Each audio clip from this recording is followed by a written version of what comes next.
Istana naga sebagian besar dibangun dari kristal. Qin Yun mengagumi keindahan kristalnya melalui celah-celahnya. Setelah melewati celah-celah, ia memasuki aula lain di ujung lainnya. Ada bejana-bejana berserakan di tanah, dan tak jauh dari pintu masuk terdapat harta karun dan senjata Dharma yang rusak. Qin Yun menilai sekilas, ras naga empat laut belum datang ke distrik ini. Setelah beberapa langkah, ia memberi isyarat agar sebuah pedang di tanah terbang ke tangannya. Qin Yun mengamatinya. Harta karun Dharma tingkat 6, tapi sudah terlalu lama tanpa nutrisi kekuatan Dharma. Pedang itu sudah menunjukkan tanda-tanda kerusakan. Setelah berkata demikian, ia menyuntikkan kekuatan Dharma inti emasnya ke dalam pedang itu. Pedang itu langsung memancarkan petir dan, seiring kekuatan Dharma mengalir melalui pedang, kerusakan-kerusakan kecil itu perlahan pulih. Memberinya nutrisi selama sekitar setengah bulan akan memulihkannya sepenuhnya. Qin Yun mengangguk. Mungkin kerusakannya paling kecil di antara semua harta dan senjata Dharma di tanah. Pola rune milik yang lain telah menghilang dan rusak parah. Meleburnya untuk dijadikan bahan saja sudah merepotkan. Kecuali jika bahannya mahal, ia tidak perlu mengumpulkannya. Aula tempat ia berada dianggap sebagai bagian dari distrik lain di pinggiran istana. Qin Yun dengan hati-hati menjelajahi area tersebut. Pertempuran saat itu pasti sangat mengerikan. Sambil berjalan, ia memunguti harta karun Dharma yang masih nyaris tak terpakai. Ia juga melihat jejak-jejak pertempuran menentukan yang telah terjadi di masa lampau saat ia mendekati inti istana naga langit kuno. Tanpa monster evil yang menghalangi jalannya, Qin Yun menjelajahi 3 distrik di pinggiran istana naga langit kuno. Ia mendapatkan setumpuk harta Dharma, yang paling berharga adalah harta Dharma kelas 3. Kemungkinan besar harta itu ditinggalkan oleh seorang prajurit istana naga pada masa itu. Oh, Qin Yun tiba-tiba melihat bangkai naga besar melalui celah di aula sebelah. Mayat ini sudah terawetkan selama ini. Qin Yun tercengang. Akan sangat mengesankan jika beberapa tulang mayat inti emas Conate masih tersisa dari zaman kuno. Dengan mayat ini utuh, mungkinkah dia berada di level makhluk abadi? Qin Yun gembira. Dia tidak percaya itu adalah naga langit kuno. Melalui celah itu, mayat naga itu tidak melepaskan aura penekan yang kuat. Aura itu sama sekali tidak sebanding dengan lengan bersisik merah itu. Aku harus segera sampai di sana. Qin Yun segera mencari jalan. Karena retakannya terlalu halus, ia tidak bisa merangkak melewatinya meskipun ia mencoba menekannya. Setelah mencari beberapa saat, ia senang menyadari bahwa aula di sebelahnya berada di distrik yang sama. Ia segera mengitari area itu dan mengikuti lorong menuju aula itu. Di aula itu tergeletak sisa-sisa mayat naga. Mayat itu ditutupi sisik berwarna biru langit dan kumisnya terurai ke samping. Tubuhnya terbelah dua dan tanah berlumuran darah kering. Mayat naga itu memiliki banyak luka yang memancarkan aura hitam dan mengerikan. Ini pasti naga di alam naga sejati. Qin Yun menyimpulkan. Dia setara dengan makhluk abadi jiwa esensi biasa dan pastilah bawahan naga langit kuno. Dulu, ketika naga langit kuno melawan Fiend Celestial alam lain, pertempuran itu menyebabkan banyak area di istana naga langit kuno runtuh. Para bawahannya pasti telah dibunuh oleh Fiend Celestial alam lain. Berdasarkan penilaiannya terhadap aura, cakar Fiend Celestial alam lain mungkin hanya membutuhkan 2 hingga 3 serangan untuk menghabisi naga alam naga sejati. Oh, Qin Yun memberi isyarat. Seketika harta karun pun berhamburan. Peralatan itu berupa jaring berulir putih, guk-guk laut besar, dan tas besar. Harta karun naga dari alam naga sejati pasti cukup bagus. Qin Yun merasa sedikit bersemangat. Ia menyuntikkan kekuatan Dharma ke dalamnya, menyebabkan jaring berulir putih itu langsung mengembang. Selanjutnya, air mulai berputar di sekelilingnya. Segel raksasa itu menghasilkan pusaran petir. Semuanya adalah harta Dharma kelas 1. Jaring berulir ini dapat mengikat musuh dan juga memblokirnya untuk sementara. Segel raksasa ini digunakan untuk menyerang musuh secara langsung. Qin Yun mengangguk. Ras naga 4 lautan saat ini, seperti ras naga laut barat, tidak memiliki lebih dari 10 figur di alam naga sejati. Naga yang mati di istana naga langit kuno ini pastilah anggota eselon atas. Saat ini, makhluk abadi dan makhluk surgawi biasanya menggunakan harta Dharma kelas 1. Bagaimana dengan harta Dharma tingkat transenden? Sangat sedikit yang menggunakannya. Bagaimana dengan harta Numinous? Itu adalah sesuatu yang dapat menentukan nasib seluruh umat manusia. Mereka yang dapat menggunakan harta Numinous biasanya adalah para pemimpin tanah suci Taois atau Buddha. Selain itu, ada hambatan yang tinggi untuk dapat mengeluarkan kekuatan harta Numinous. Saat itu, Yang Abadi adalah seorang pemimpin gerakan Taois. Setelahnya, tak seorang pun dari Sekte Gunung Pemandangan yang benar-benar dapat menggunakan jimat api ilahi Tuita miliknya secara maksimal. Misalnya, jika Qin Yun mengumpulkan semua gelang kosmik, semuanya akan dianggap sebagai harta karun Numinous. Namun, kekuatan Dharma Qin Yun tidak cukup untuk menggunakannya, dan pemahamannya tentang pola rune pada gelang kosmik masih terlalu dangkal. Ia cukup mampu menggunakan ketiganya yang tersebar, tetapi untuk menggunakan seluruh harta karun Numinous ia perlu memiliki tingkat pemahaman yang lebih dalam sebelum dapat menggunakannya. Qin Yun menyimpan harta karun itu dan setelah itu, menyimpan dua bagian mayat naga di dalam tas kosmiknya.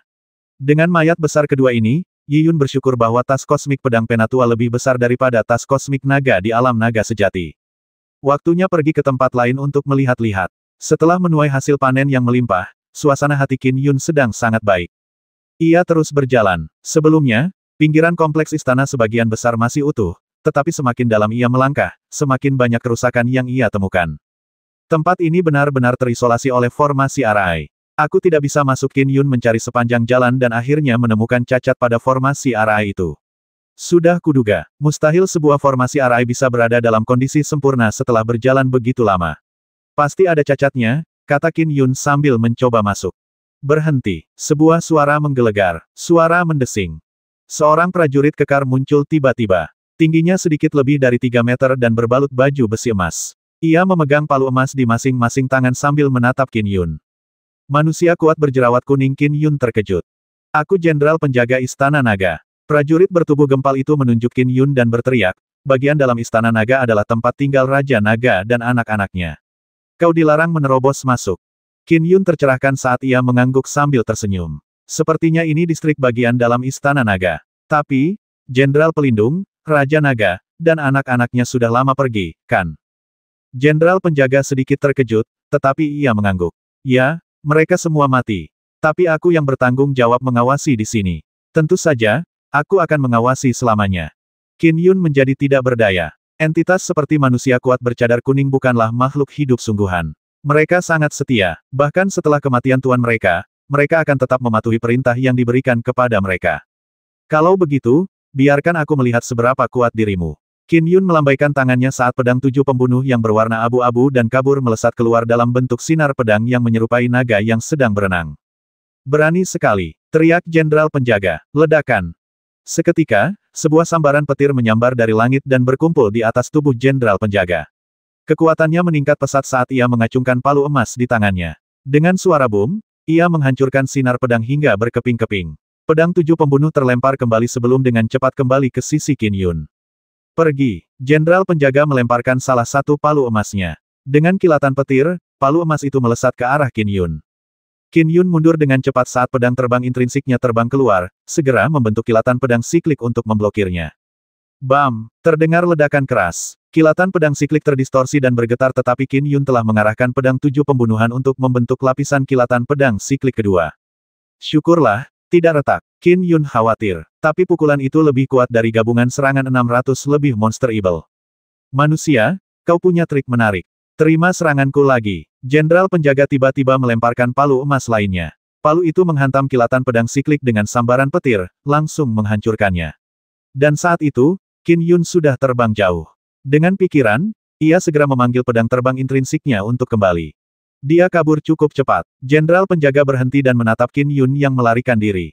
Tapi hasilnya sungguh membosankan. Jarang ada manusia yang bisa menghiburku, tapi dia kabur setelah beberapa kali ku lempar palu. Qin Yun melarikan diri agak jauh dan menghela napas lega saat melihat jenderal penjaga tidak mengejarnya. Para jenderal penjaga menjaga distrik-distrik dalam Istana Naga Langit Kuno. Mereka tentu akan mematuhi perintah. Sayangnya, bagian dalamnya diperkuat oleh formasi susunan dan jenderal penjaga sungguh kuat. Kilatan pedang siklik milikku kesulitan menahan serangannya. Qin Yun menggelengkan kepalanya. Para jenderal penjaga mirip dengan manusia kuat bercadar kuning. Mereka tak bisa dihancurkan. Kecuali kilatan pedang siklik milikku mampu menahan serangannya sepenuhnya, aku tak bisa masuk untuk sementara waktu. Menghabisi seorang jenderal penjaga tidak ada gunanya. Begitu ia menghabisinya, sang jenderal penjaga akan langsung beregenerasi. Wus! Qin Yun melompat ke atas atap aula istana yang relatif tinggi. Ia terus terbang ke atas sebelum menemui halangan dari formasi susunan utama. Berdiri di atas aula istana, ia memandang ke arah kompleks istana bagian dalam. Cek, pertempuran di kompleks istana bagian dalam bahkan lebih mengerikan, komentar Qin Yun setelah meliriknya. Ia melihat banyak area di kompleks istana bagian dalam telah runtuh. Ada noda darah di mana-mana. Karena reruntuhannya, Qin Yun secara alami dapat melihat bagian dalamnya. Ia dengan mudah menemukan 2 mayat naga dan 1 mayat kepiting hitam raksasa. Mayat-mayat yang masih utuh sejak zaman kuno kemungkinan berada di level makhluk abadi dan makhluk surgawi. Para ahli Istana Naga Langit Kuno mungkin semuanya sudah mati. Bahkan naga langit kuno hanya berhasil menghabisi Vien Celestial alam lain dalam upaya putus asa dan mati tak lama kemudian. Qin Yun menggelengkan kepalanya. Vien Celestial alam lain itu terlalu percaya diri. Dia berani menyerbu sarang naga langit kuno. Meskipun hampir semua ahli istana naga langit kuno terbunuh, dia juga kehilangan nyawanya. Yaitu, Qin Yun tiba-tiba melihat sesosok mayat Vien Celestial raksasa bersisik merah di reruntuhan yang jauh. Mayat itu kehilangan satu kaki dan setengah lengan. Lengan lainnya masih utuh dan terdapat 3 gelang hitam di atasnya. Lebih lanjut, mayat Vien Celestial raksasa itu dikelilingi oleh monster-monster Vien. Mereka semua lebih besar daripada para pemimpin monster Vien yang sebelumnya ditemui Qin Yun. Mayat Vien Celestial dari alam lain. Qin Yun terkejut. Monster-monster evil yang sebelumnya terkondensasi hanya berasal dari sebuah lengan. Adapun monster-monster evil ini, mereka terkondensasi dari mayat Vien Celestial alam lain yang hampir utuh.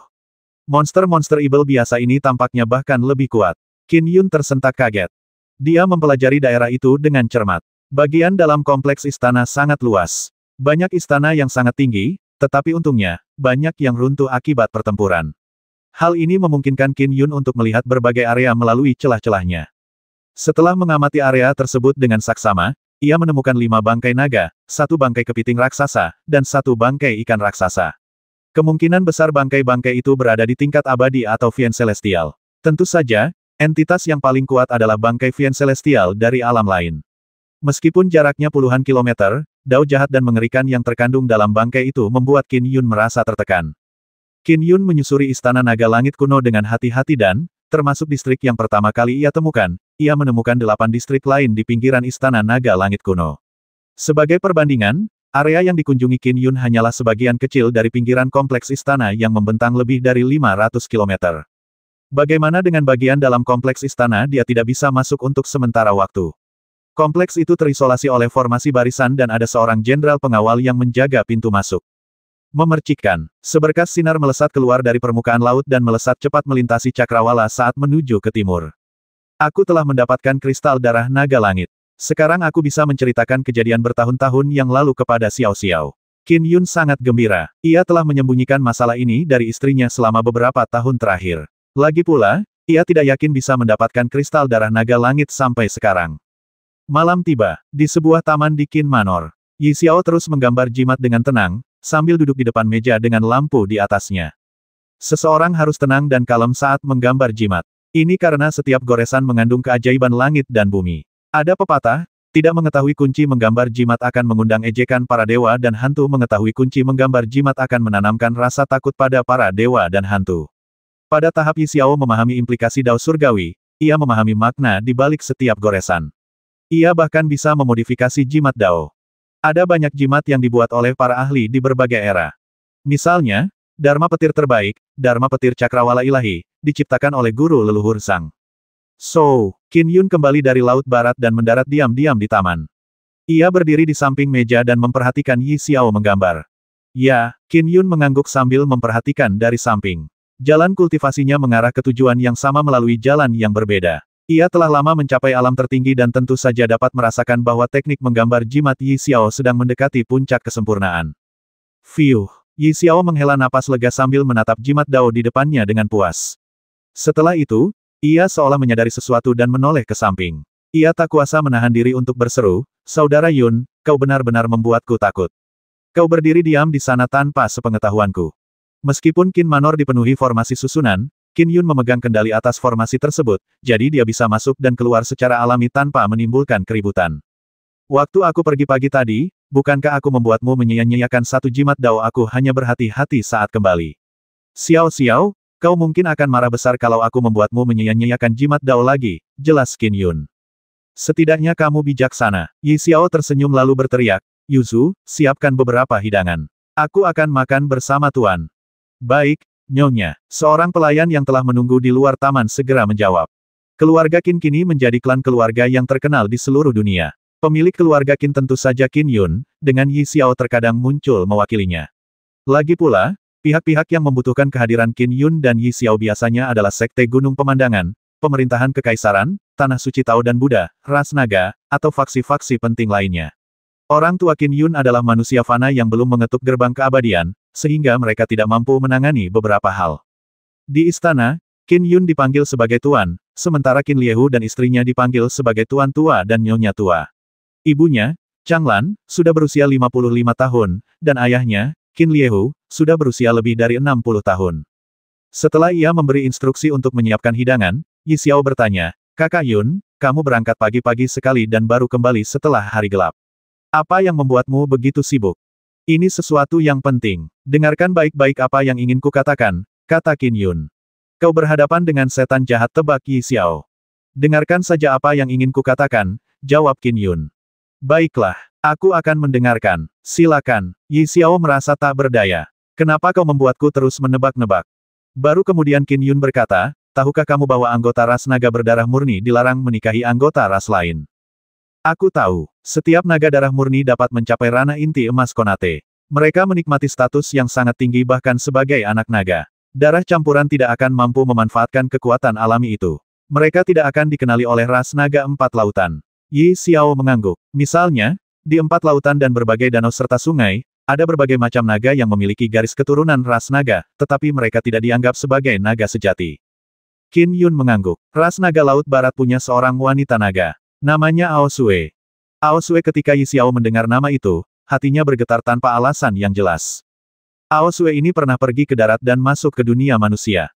Dia menyukai seorang pria manusia, kata Qin Yun. Mereka menikah dan punya anak. Yi Xiao menjadi gugup mendengar ini. Sebagai murid bab cakrawala ilahi, dia tahu konsekuensi apa yang menanti wanita naga itu. Ras naga Laut Barat murka ketika mengetahui pernikahan itu. Pernikahan itu merupakan pelanggaran aturan klan. Ras naga Laut Barat segera menangkap Ao Sue dan menghukumnya dengan berat. Ia dipenjara selama 5 abad, jelas Qin Yun. Meskipun ia enggan meninggalkan suami dan putrinya, ia tak mampu melawan. Hal itu juga merupakan aib bagi ras naga, jadi rahasianya dirahasiakan sepenuhnya. Baik suami maupun putrinya tidak tahu bahwa ia adalah anggota ras naga. Saudara Yun, mengapa kau menceritakan semua ini kepadaku? Yi Xiao menatap tajam ke arah Qin Yun. Wanita naga ini, Ao Sue, adalah ibumu. Qin Yun menatap Yi Xiao. Tubuh Yi Xiao tersentak dan wajahnya memucat. Ibuku seorang wanita naga. Yi Xiao langsung linglung. Ya, dan sangat sedikit orang yang tahu tentang masalah ini. Ayahmu, Yi Chaishi, bahkan tidak tahu. Di seluruh keluarga Yi, mungkin hanya Patriark Yi yang tahu tentang ini. Bahkan di antara ras naga empat lautan, hanya sedikit yang tahu, kata Qin Yun. Ibuku tidak meninggalkanku. Dia terpaksa melakukannya. Mata Yi Xiao langsung memerah saat ia meraih tangan Qin Yun dan memohon, Kakak Yun, tolong aku. Bantu aku menyelamatkan ibuku. Aku ingin menyelamatkannya. Tolong selamatkan dia. Tentu saja. Qin Yun mengangguk. Yi Xiao menarik tangannya dan berkata dengan gelisah, dia melanggar aturan ras naga dan dipenjara selama 5 abad. Dia melanggar aturan, jadi bagaimana dia bisa diselamatkan? Kudengar pernah ada seekor naga yang melanggar aturan begitu parah hingga dipenggal. Naga berdarah murni jumlahnya sedikit. Mereka biasanya dihukum atau dipenjara. Mengenai memisahkan kepala naga ada sangat sedikit kejadian dalam sejarah tetapi itu benar-benar terjadi. Jangan khawatir, Xiao Xiao. Qin Yun memegang bahu istrinya dan berkata sambil tersenyum, aku punya cara untuk menyelamatkan ibumu. Kau punya cara-cara apa? Yi Xiao tak percaya. Ini melanggar aturan ras naga. Jika pengecualian terhadap aturan klan dapat diberikan dengan mudah, bagaimana aturan itu bisa tetap berlaku? 3 tahun lalu, aku mengunjungi Istana Naga Laut Barat. Raja Naga Laut Barat dan rombongannya menolak permintaanku, jelas Qin Yun. Karena tidak ada pilihan lain, aku bertanya kepada Kuil Myriad tentang cara meyakinkan ras Naga Laut Barat untuk mengampuni ibumu. Kuil Myriad memberikan satu metode, yaitu menggunakan kristal darah naga langit untuk ditukar dengan kebebasan ibumu. Kristal darah naga langit? Yi Xiao bertanya dengan detail, apa itu? Kenapa bisa membuat ras Naga Laut Barat membuat pengecualian? Itulah sumber kekuatan naga langit kuno, kata Qin Yun. Naga langit kuno itu sangat kuat, jauh melampaui kekuatan para dewa dan makhluk surgawi di zaman kita. Satu kristal darah naga langit saja sudah cukup untuk membuat para tetua naga empat lautan menjadi gila. Kau punya satu? Tanya Yi Xiao cepat-cepat. Ya, aku punya. Bahkan, aku punya lebih dari satu, kata Qin Yun sambil tersenyum. Suamimu hebat, ya. Bagaimana kamu mendapatkannya? Tanya Yi Xiao. Aku pergi ke Istana Naga Langit kuno, kata Qin Yun sambil tersenyum. Aku beruntung menemukan pintu masuk baru. Dan, berkat kekuatan luar biasa suamimu, aku berhasil menerobos masuk ke Istana Naga Langit kuno. Meskipun awalnya gagal, aku berhasil hari ini. Aku mendapatkan kristal darah naga langit. Tidak hanya itu, aku juga mendapatkan harta karun lainnya. Lihat ini. 3 gelang kosmik di pergelangan tanganku semuanya adalah harta karun Dharma kelas 1. Selain itu, ketiganya adalah satu set yang, jika digabungkan, kekuatannya setara dengan harta karun Dharma kelas Transcendent. Qin Yun menunjuk 3 gelang hitam di pergelangan tangannya. Yi Xiao menatap Qin Yun dan tak dapat menahan air matanya. Mengapa kamu menangis? Tanya Qin Yun segera. Kau tahu tentang itu 3 tahun lalu. Kau tahu tentang ibuku. Yi Xiao menatap suaminya. Kau mencoba istana naga langit kuno 3 tahun lalu, tetapi baru berhasil hari ini, dan baru memberitahuku setelah berhasil.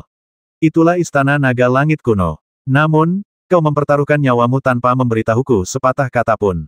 Tidak apa-apa, Qin Yun tersenyum. Bukankah aku terlihat baik-baik saja sekarang? Sejujurnya, bahaya di istana naga langit kuno sulit diprediksi. Ia bertemu dengan lengan Vian Celestial alam lain pada perjalanan pertamanya. Monster-monster evil yang dihasilkan dari auranya memang cukup berbahaya. Untungnya, itu masih dalam batas kemampuannya. Jika ia bertemu dengan monster-monster evil yang diciptakan oleh seluruh mayat Vian Celestial alam lain, mereka mungkin 10 hingga 100 kali lebih kuat daripada yang dihasilkan oleh lengan itu. Jika itu yang terjadi, Qin Yun mungkin akan kehilangan nyawanya. Namun, tanah yang belum dijelajahi seperti itu selalu mengandung risiko. Qin Yun juga telah menggunakan domain niat pedangnya dan sangat berhati-hati saat ia maju. Akan terlambat jika terjadi sesuatu. Yi Xiao memeluk Qin Yun, dan air matanya membasahi baju Qin Yun. Aku sangat ingin bertemu ibuku, tapi kakak Yun, kau adalah orang terpenting dalam hidupku. Jangan pernah mempertaruhkan nyawamu tanpa sepatah kata pun lagi. Qin Yun memeluk Yi Xiao dan tersenyum. Di bawah langit malam, pasangan itu berpelukan dalam diam. Yi Xiao bisa merasakan perhatian dan kepedulian Qin Yun, tetapi ia lebih mengkhawatirkannya. Sejujurnya, ia tidak memiliki perasaan yang mendalam terhadap keluarga Yi. Meskipun akhirnya mengetahui kisah ibunya menyakitkan hatinya, ibunya adalah sesuatu yang telah lama hilang dari ingatannya. Ia tidak memiliki ingatan tentang ibunya, jadi di dunia ini, orang terpenting bagi Yi Xiao tetaplah Qin Yun. Saudara Yun, ceritakan tentang istana naga langit kuno itu. Yang lain tidak berhasil mendapatkan kristal darah naga langit, tetapi kau berhasil, tanya Yi Xiao. Ngomong-ngomong, bukankah keluarga Yi memintaku untuk membantu menemukan 2 anggota keluarga Yi yang hilang? Qin Yun mulai menjelaskan. Sebagian karena keberuntungan dan sebagian lagi karena kekuatannya sendiri yang menyebabkan dia menuai panen yang melimpah. Setelah mendengar cerita itu, Yi Xiao tercengang oleh kekuatan naga langit kuno dan Vian Celestial alam lain. Ia juga merasakan ketakutan yang tak kunjung hilang, dan ia tak kuasa menahan diri untuk berkata, kita seharusnya tidak sepakat tentang kasus hilangnya orang itu. Kasus itu membuatmu berada dalam bahaya. Siapa yang bisa memprediksi bahaya lagi pula? Ternyata itu hal yang baik, kata Qin Yun. Ngomong-ngomong, aku akan menghubungi kuil Myriad hari ini dan memulai proses agar ras naga laut barat mengampuni ibumu. Baiklah, Yi Xiao mengangguk. Tuan, Nyonya, suara seorang pelayan terdengar dari luar taman saat para pelayan mulai membawa hidangan. Ayo makan malam dulu, kata Yi Xiao. Kita harus mempertimbangkan tindakan kita dengan matang sebelum mendapatkan pengampunan dari ras naga laut barat. Ya, ayo makan malam dulu. Qin Yun mengangguk. Pasangan itu duduk di meja makan dan, di bawah cahaya remang-remang, mulai menyantap hidangan. Setelah para pelayan pergi, pasangan itu mulai berdiskusi sambil makan. Waspadalah, ras naga laut barat mungkin mengincar kristal darah naga langitmu, kata Yi Xiao sambil makan. Kau bilang kristal darah naga langit sangat menarik bagi ras naga 4 laut. Mereka bahkan bersedia membuat pengecualian untuk satu pelanggaran aturan klan. Malam itu, Qin Yun dan Yi Xiao merenungkan masalah ini secara mendalam. Mereka bahkan menghubungi Patriark Yi untuk meminta nasihat. Beliau juga mengakui bahwa reputasi kuil Myriad sangat baik. Segala sesuatunya diatur melalui kuil Myriad. Keesokan harinya, saat fajar, di lokasi rahasia di Laut Barat, wanita naga, Ao Sue, di penjara. Ia berpakaian putih, duduk bersila di ruang bawah tanah. Ia tak punya teman bicara dan tampak menderita kesepian yang tak berujung. Yi Xiao jelas mirip ibunya. Meskipun Ao Sue tidak memiliki watak bak peri seperti Yi Xiao, ia memiliki aura bangsawan yang tenang seperti yang diharapkan dari seorang wanita naga. Ia juga jauh lebih dewasa. Batuk, Ao Sue terbatuk, dan darah muncul di sudut mulutnya. Cai Shi, Xiao Er, mata Ao Sue berkaca-kaca. Ia telah terpenjara dalam apa yang terasa seperti kesendirian abadi. Meskipun ia menghabiskan sebagian besar waktunya untuk berkultivasi, ia akan sangat merindukan suami dan putrinya setelah ia berhenti berkultivasi. Perpisahannya dengan Yi Xiao terjadi saat Yi Xiao masih bayi yang suka berbicara sendiri. Xiao Er, ibu sangat merindukanmu. 5 abad. Akankah Xiao Er dan Cai Shi masih hidup 5 abad lagi? Ao Sue mendongak, air matanya tak terbendung. Akankah kita masih bisa bertemu di kehidupan kita sekarang? Ia tidak berharap Yi Caishi dan Yi Xiao mampu memadatkan jiwa esensi untuk menjadi abadi. Mencapai alam naga sejati juga sangat sulit bagi naga berdarah murni. Tidak, aku harus bertemu Xiao Er. Asal-asal kultivasiku mencapai alam naga sejati, aku bisa dibebaskan lebih awal. Ao Sue menahan kesedihannya dan terus berkultivasi. Bagi naga berdarah murni, mencapai tingkat yang setara dengan inti emas Conate sangatlah mudah. Tapi untuk mencapai alam naga sejati itu sulit. Ao Sue telah berkultivasi seperti orang gila selama kurang lebih 2 dekade terakhir. Namun, ia bahkan belum mendekati alam naga sejati. Tiba-tiba, gemuruh, pintu batu yang tersegel terbuka. Ao Sue membuka matanya sambil menatap pintu batu dengan linglung. Secara logika, ia akan dipenjara selama 5 abad. Itu berarti pintu batu itu tidak akan dibuka selama 5 abad. Namun, pintu itu terbuka, menampakkan seorang tetua naga wanita tua, Tetua Aoqiong. Di sampingnya berdiri seorang tetua pria berjubah abu-abu. Ao Sue, Tetua Aoqiong berbicara dengan sikap tabah. Penatua, Ao Sue segera berdiri dan memberi hormat. Ikuti Tetua Qi ke Istana Naga, kata Tetua Aoqiong. Jika semuanya berjalan sesuai rencana, kau bisa mendapatkan kembali kebebasanmu hari ini. Setelah berkata demikian, Tetua Aoqiong berbalik dan pergi. Ao Sue terkejut, mendapatkan kembali kebebasannya. Dia telah melanggar peraturan klan. Ayo pergi, kata tetua berjubah abu-abu itu sambil tersenyum. Penatua Qi, akankah aku mendapatkan kembali kebebasanku? Ao Sue tidak berani mempercayai telinganya. Anda memiliki seorang putri yang baik dan seorang menantu yang baik, kata Penatua Qi sambil tersenyum. Putri menantu Ao Sue tercengang. Saat dia dibawa pergi, putrinya masih bayi yang cerewet. Istana Naga Laut Barat. Para prajurit ras air sudah menjulurkan kepala mereka dari permukaan laut untuk memandang langit yang jauh. Ketika mereka melihat Qin Yun dan Yi Xiao mendekat dengan pedang terbang, mereka sangat gembira. Seketika seorang prajurit ras air menyelam ke dasar laut dan bergegas menuju Istana Naga. Saat ini, Raja Naga Laut Barat, Tetua Qi, Ao Sue, dan anak-anak naga lainnya sudah menunggu di Istana Naga Laut Barat. Yang mulia, lapor prajurit ras air dengan tergesa-gesa. Dewa Pedang Qin dan istrinya ada di sini. Ayo kita pergi. Raja Naga mengangguk. Suara mendesing. Dengan Raja Naga Laut Barat dan Tetua Qi memimpin jalan, mereka membawa Ao Sue dan anak-anak naga, serta sekelompok besar prajurit ras air, saat mereka terbang menuju permukaan air dengan tidak sopan. Di atas laut, Qin Yun dan Yi Xiao berdiri di atas awan, menunggu. Tidak akan ada yang salah, kan? Yi Xiao merasa sedikit gelisah. Jangan khawatir, bukankah Senior Yi sudah menyebutkannya kemarin jika kita bernegosiasi langsung dengan ras naga Laut Barat, mereka mungkin akan mengingkari janji mereka. Namun, dengan kuil Myriad sebagai perantara, ras naga Laut Barat akan mematuhi aturan dengan benar, kata Qin Yun. Kuil Myriad sangat mementingkan reputasi mereka. Jika ada yang berani mencoreng reputasi itu, kuil Myriad akan membalasnya dengan cepat. Kuil Segudang adalah faksi misterius dan tak terduga. Faksi ini telah ada sejak zaman kuno dan selalu menjaga realitas. Mereka datang. Qin Yun merasakan kedatangan mereka dan menunduk. Yi Xiao juga merasa sedikit gugup. Memercikkan. Permukaan laut terbelah saat sekelompok naga terbang keluar dengan lantang. Raja Naga dan Tetua Qi berada di alam naga sejati, sehingga wajar jika mereka memiliki kekuatan luar biasa. Anak-anak naga di belakang sebagian besar berada di level yang setara dengan inti emas terhubung. Sisanya terlalu muda atau kurang terlatih.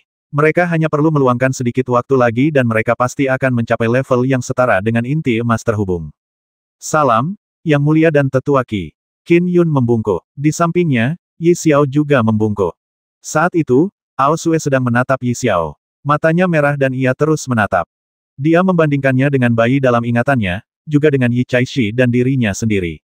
Dia mirip sekali denganku. Dia sangat mirip denganku, gumam Ao Sue lirih. Yi Xiao, yang berdiri di samping Qin Yun, memperhatikan ibunya. Sekilas ia memperhatikan mata penuh semangat yang memerah. Wanita naga itu bahkan mirip dengannya, meskipun versinya lebih dewasa. Terlebih lagi, setelah berkultivasi hingga tingkat masing-masing, indera keenam mereka jauh lebih sensitif. Dia ibuku. Yi Xiao juga merasa gugup. Seperti yang diharapkan dari pedang abadi Qin, dia benar-benar mendapatkan kristal darah naga langit. Aku sungguh terkesan, kata Raja Naga Laut Barat sambil tersenyum. Saya hanya beruntung, kata Qin Yun. Tidak ada yang namanya keberuntungan dalam hal mendapatkan harta karun, kata Raja Naga sambil tersenyum. Orang di sampingku ini adalah Ao Sue. Ao Sue menatap pasangan itu. Mereka putri dan menantuku. Yang Mulia memanggilnya pedang abadi Qin. Dari kelihatannya, menantuku bukanlah seorang kultivator biasa. Setelah Yi Xiao mendengar perkenalan Raja Naga, ia langsung yakin bahwa wanita naga yang mirip dengannya adalah ibunya. Ia menatap Ao Sue dan sejenak kehilangan kata-kata. Dia telah membayangkan banyak hal tentang ibunya, tetapi ibunya sudah tidak bersamanya lagi sejak sebelum ingatan pertamanya muncul. Ngomong-ngomong, Dewa Pedang Qin, kau dan istrimu punya hubungan dekat dengan ras naga Laut Baratku, kata Raja Naga sambil tersenyum. Namun, Ao Sue melanggar aturan klan, jadi aku tidak bisa membantu meskipun aku mau. Dewa Pedang Qin, kau bersedia memberikan kristal darah naga langit sebagai ganti kebebasan Ao Sue. Dan kristal darah naga langit sangat penting bagi kami bahkan cukup untuk menebus dosa Ao Sue. Berikan aku kristal darah naga langit dan Ao Sue akan bebas, kata Raja Naga. Baiklah, Qin Yun mengangguk dan melambaikan tangannya. Mengusir, kristal darah sebesar ruas jari terbang keluar. Anak-anak naga di samping merasakan darah mereka mendidih saat melihatnya. Mereka memiliki keinginan kuat untuk melahap kristal darah naga langit. Bahkan Raja Naga Laut Barat dan Tetua Qi pun merasakan tatapan mereka menghangat. Raja Naga mengulurkan tangannya dan meraih kristal darah naga langit. Ini bersamaku. Raja Naga memandang kristal darah naga langit di tangannya dan merasa sangat gembira. Ao Sue, Raja Naga menatap Ao Sue. Mulai saat ini, kau bebas. Ingat, jangan melanggar aturan klan lagi. Ya, Ao Sue mengangguk. Dia dengan penuh semangat terbang menuju Qin Yun dan Yi Xiao. Namamu Yi Xiao. Ao Sue menatap Yi Xiao. Tatapannya gelisah sekaligus penuh harap. Bisakah kau ceritakan apa yang terjadi saat itu? Yi Xiao tidak mampu memanggilnya ibu saat itu. Ao Sue langsung mengangguk. Ya, tentu saja. Yi Xiao menganggapnya alien tetapi Ao Sue menaruh kasih sayang pada Yi Xiao karena dia mirip dengan putri dewasa dalam bayangannya. Dan di sisi lain, Raja Naga Laut Barat dan Tetua Qi merasa gembira. Qin, Dewa Pedang. Raja Naga tersenyum lebih ramah. Ao Sue dan putrinya masih butuh waktu untuk saling mengenal. Kita hanya perlu lebih sering bertemu di masa depan. Ngomong-ngomong, Dewa Pedang Qin, kau dianggap kerabat ras naga Laut Barat kami. Berkunjunglah sesering yang kau mau. Aku akan melakukannya. Qin Yun mengangguk sambil tersenyum. Qin Dewa Pedang, apakah kau hanya mendapatkan satu kristal darah naga langit di Istana Naga Langit kuno? Raja Naga tak kuasa menahan diri untuk bertanya. Tetua Qi dan anak-anak naga di sekitarnya juga menatap tajam ke arah Qin Yun. Qin Yun berkata sambil tersenyum. Aku mendapatkan dua kristal darah naga langit secara kebetulan. Aku juga mendapatkan darah naga langit kuno dan harta karun lainnya. Bisakah kau menjual kristal darah naga langit yang lain kepada ras naga Laut Barat kami? Kami juga bersedia membeli darah naga langit kuno dan barang-barang lainnya, kata Raja Naga dengan hangat. Kristal darah naga langit adalah inti dari kehidupan naga langit kuno. Kristal itu tentu saja berharga. Bagaimana dengan darah naga langit? Naga langit kuno memiliki banyak darah, tetapi nilainya lebih rendah daripada kristal darah naga langit. Namun, darahnya tetap cukup menarik bagi naga berdarah murni biasa. Tidak perlu terburu-buru. Qin Yun menggelengkan kepalanya. Saya tidak berencana menjualnya saat ini. Kristal darah naga langit sangat penting bagi ras naga empat lautan kita. Kristal itu tidak terlalu berguna bagi kalian manusia, kata Raja Naga. Qin Yun menjawab, mari kita selesaikan masalah ini. Tidak perlu terus-menerus membujuk saya, Yang Mulia. Raja Naga mengerutkan kening saat mendengar itu. Qin, Dewa Pedang, agar kau bisa mendapatkan kristal darah naga langit itu, kau pasti sudah menemukan pintu masuk baru ke Istana Naga Langit kuno, kan? Seekor naga jantan berkata. Bisakah kau memberitahu kami? Kami pasti akan memberimu hadiah. Qin Yun menggelengkan kepalanya sambil tersenyum. Lucu sekali. Meskipun dia yakin bahwa ras naga empat lautan tidak akan bisa mendapatkan harta karun apapun bahkan jika mereka menemukan pintu masuk, tidak ada alasan baginya untuk berbagi penemuannya dengan orang lain. Lagi pula, Qin Yun sama sekali tidak merasa berterima kasih kepada ras naga Laut Barat. Sebelumnya, ia pernah mengunjungi mereka dan meminta bantuan, tetapi mereka langsung menolak permintaannya. Ia hanya berhasil membebaskan ibu mertuanya dengan meminta bantuan kuil Myriad untuk turun tangan dan mengatur pertukaran kristal darah naga langit. Berdasarkan pemahaman Qin Yun tentang nilai kristal darah naga langit, ras naga Laut Barat telah meraup untung besar hanya dengan mengampuni Ao Sue. Saya belum menyebarkan berita itu kepada siapapun, kata Qin Yun. Kau menolak menjual kristal darah naga langit dan kau tidak mau memberitahu kami jalan masuk ke formasi susunan itu. Pedang abadi Qin, apa kau tidak keterlaluan? Teriak naga jantan itu. Beberapa naga menunjukkan ekspresi marah. Baiklah, hentikan, kata Raja Naga sambil menatap lurus ke arah Qin Yun.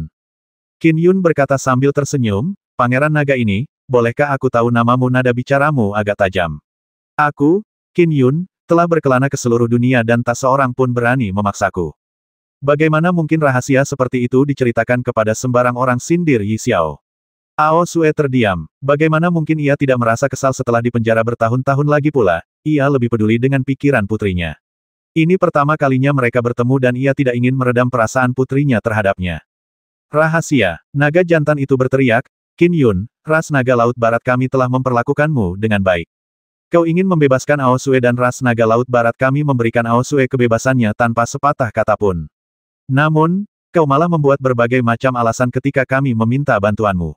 Kau bahkan mengklaim tidak ada seorang pun yang berani memaksamu menjual selama perjalananmu keliling dunia. Aku tanya lagi, siapa namamu? Tanya Qin Yun sambil tersenyum. Kau harus memberitahuku namamu setelah memamerkan taringmu padaku. Atau mungkinkah kau tidak berani memberitahuku namamu? Dengarkan, namaku Ao Chong. Kata naga jantan itu dengan keras. Hampir pada saat yang sama, Raja Naga Laut Barat berkata, kalian semua. Yang mulia, Anda tidak perlu bicara sepatah kata pun, kata Ao Chong. Saya ingin menyelesaikan masalah ini di antara kita. Qin Yun, kami tidak mengambil keuntungan dari Anda dalam hal kristal darah naga langit. Kami juga bersedia membelinya dengan harta karun. Soal pintu masuk formasi susunan, bukankah itu hanya sebuah pintu masuk? Anda mungkin sudah mengambil semua harta karun di dalamnya. Jadi, apa salahnya membiarkan kami masuk?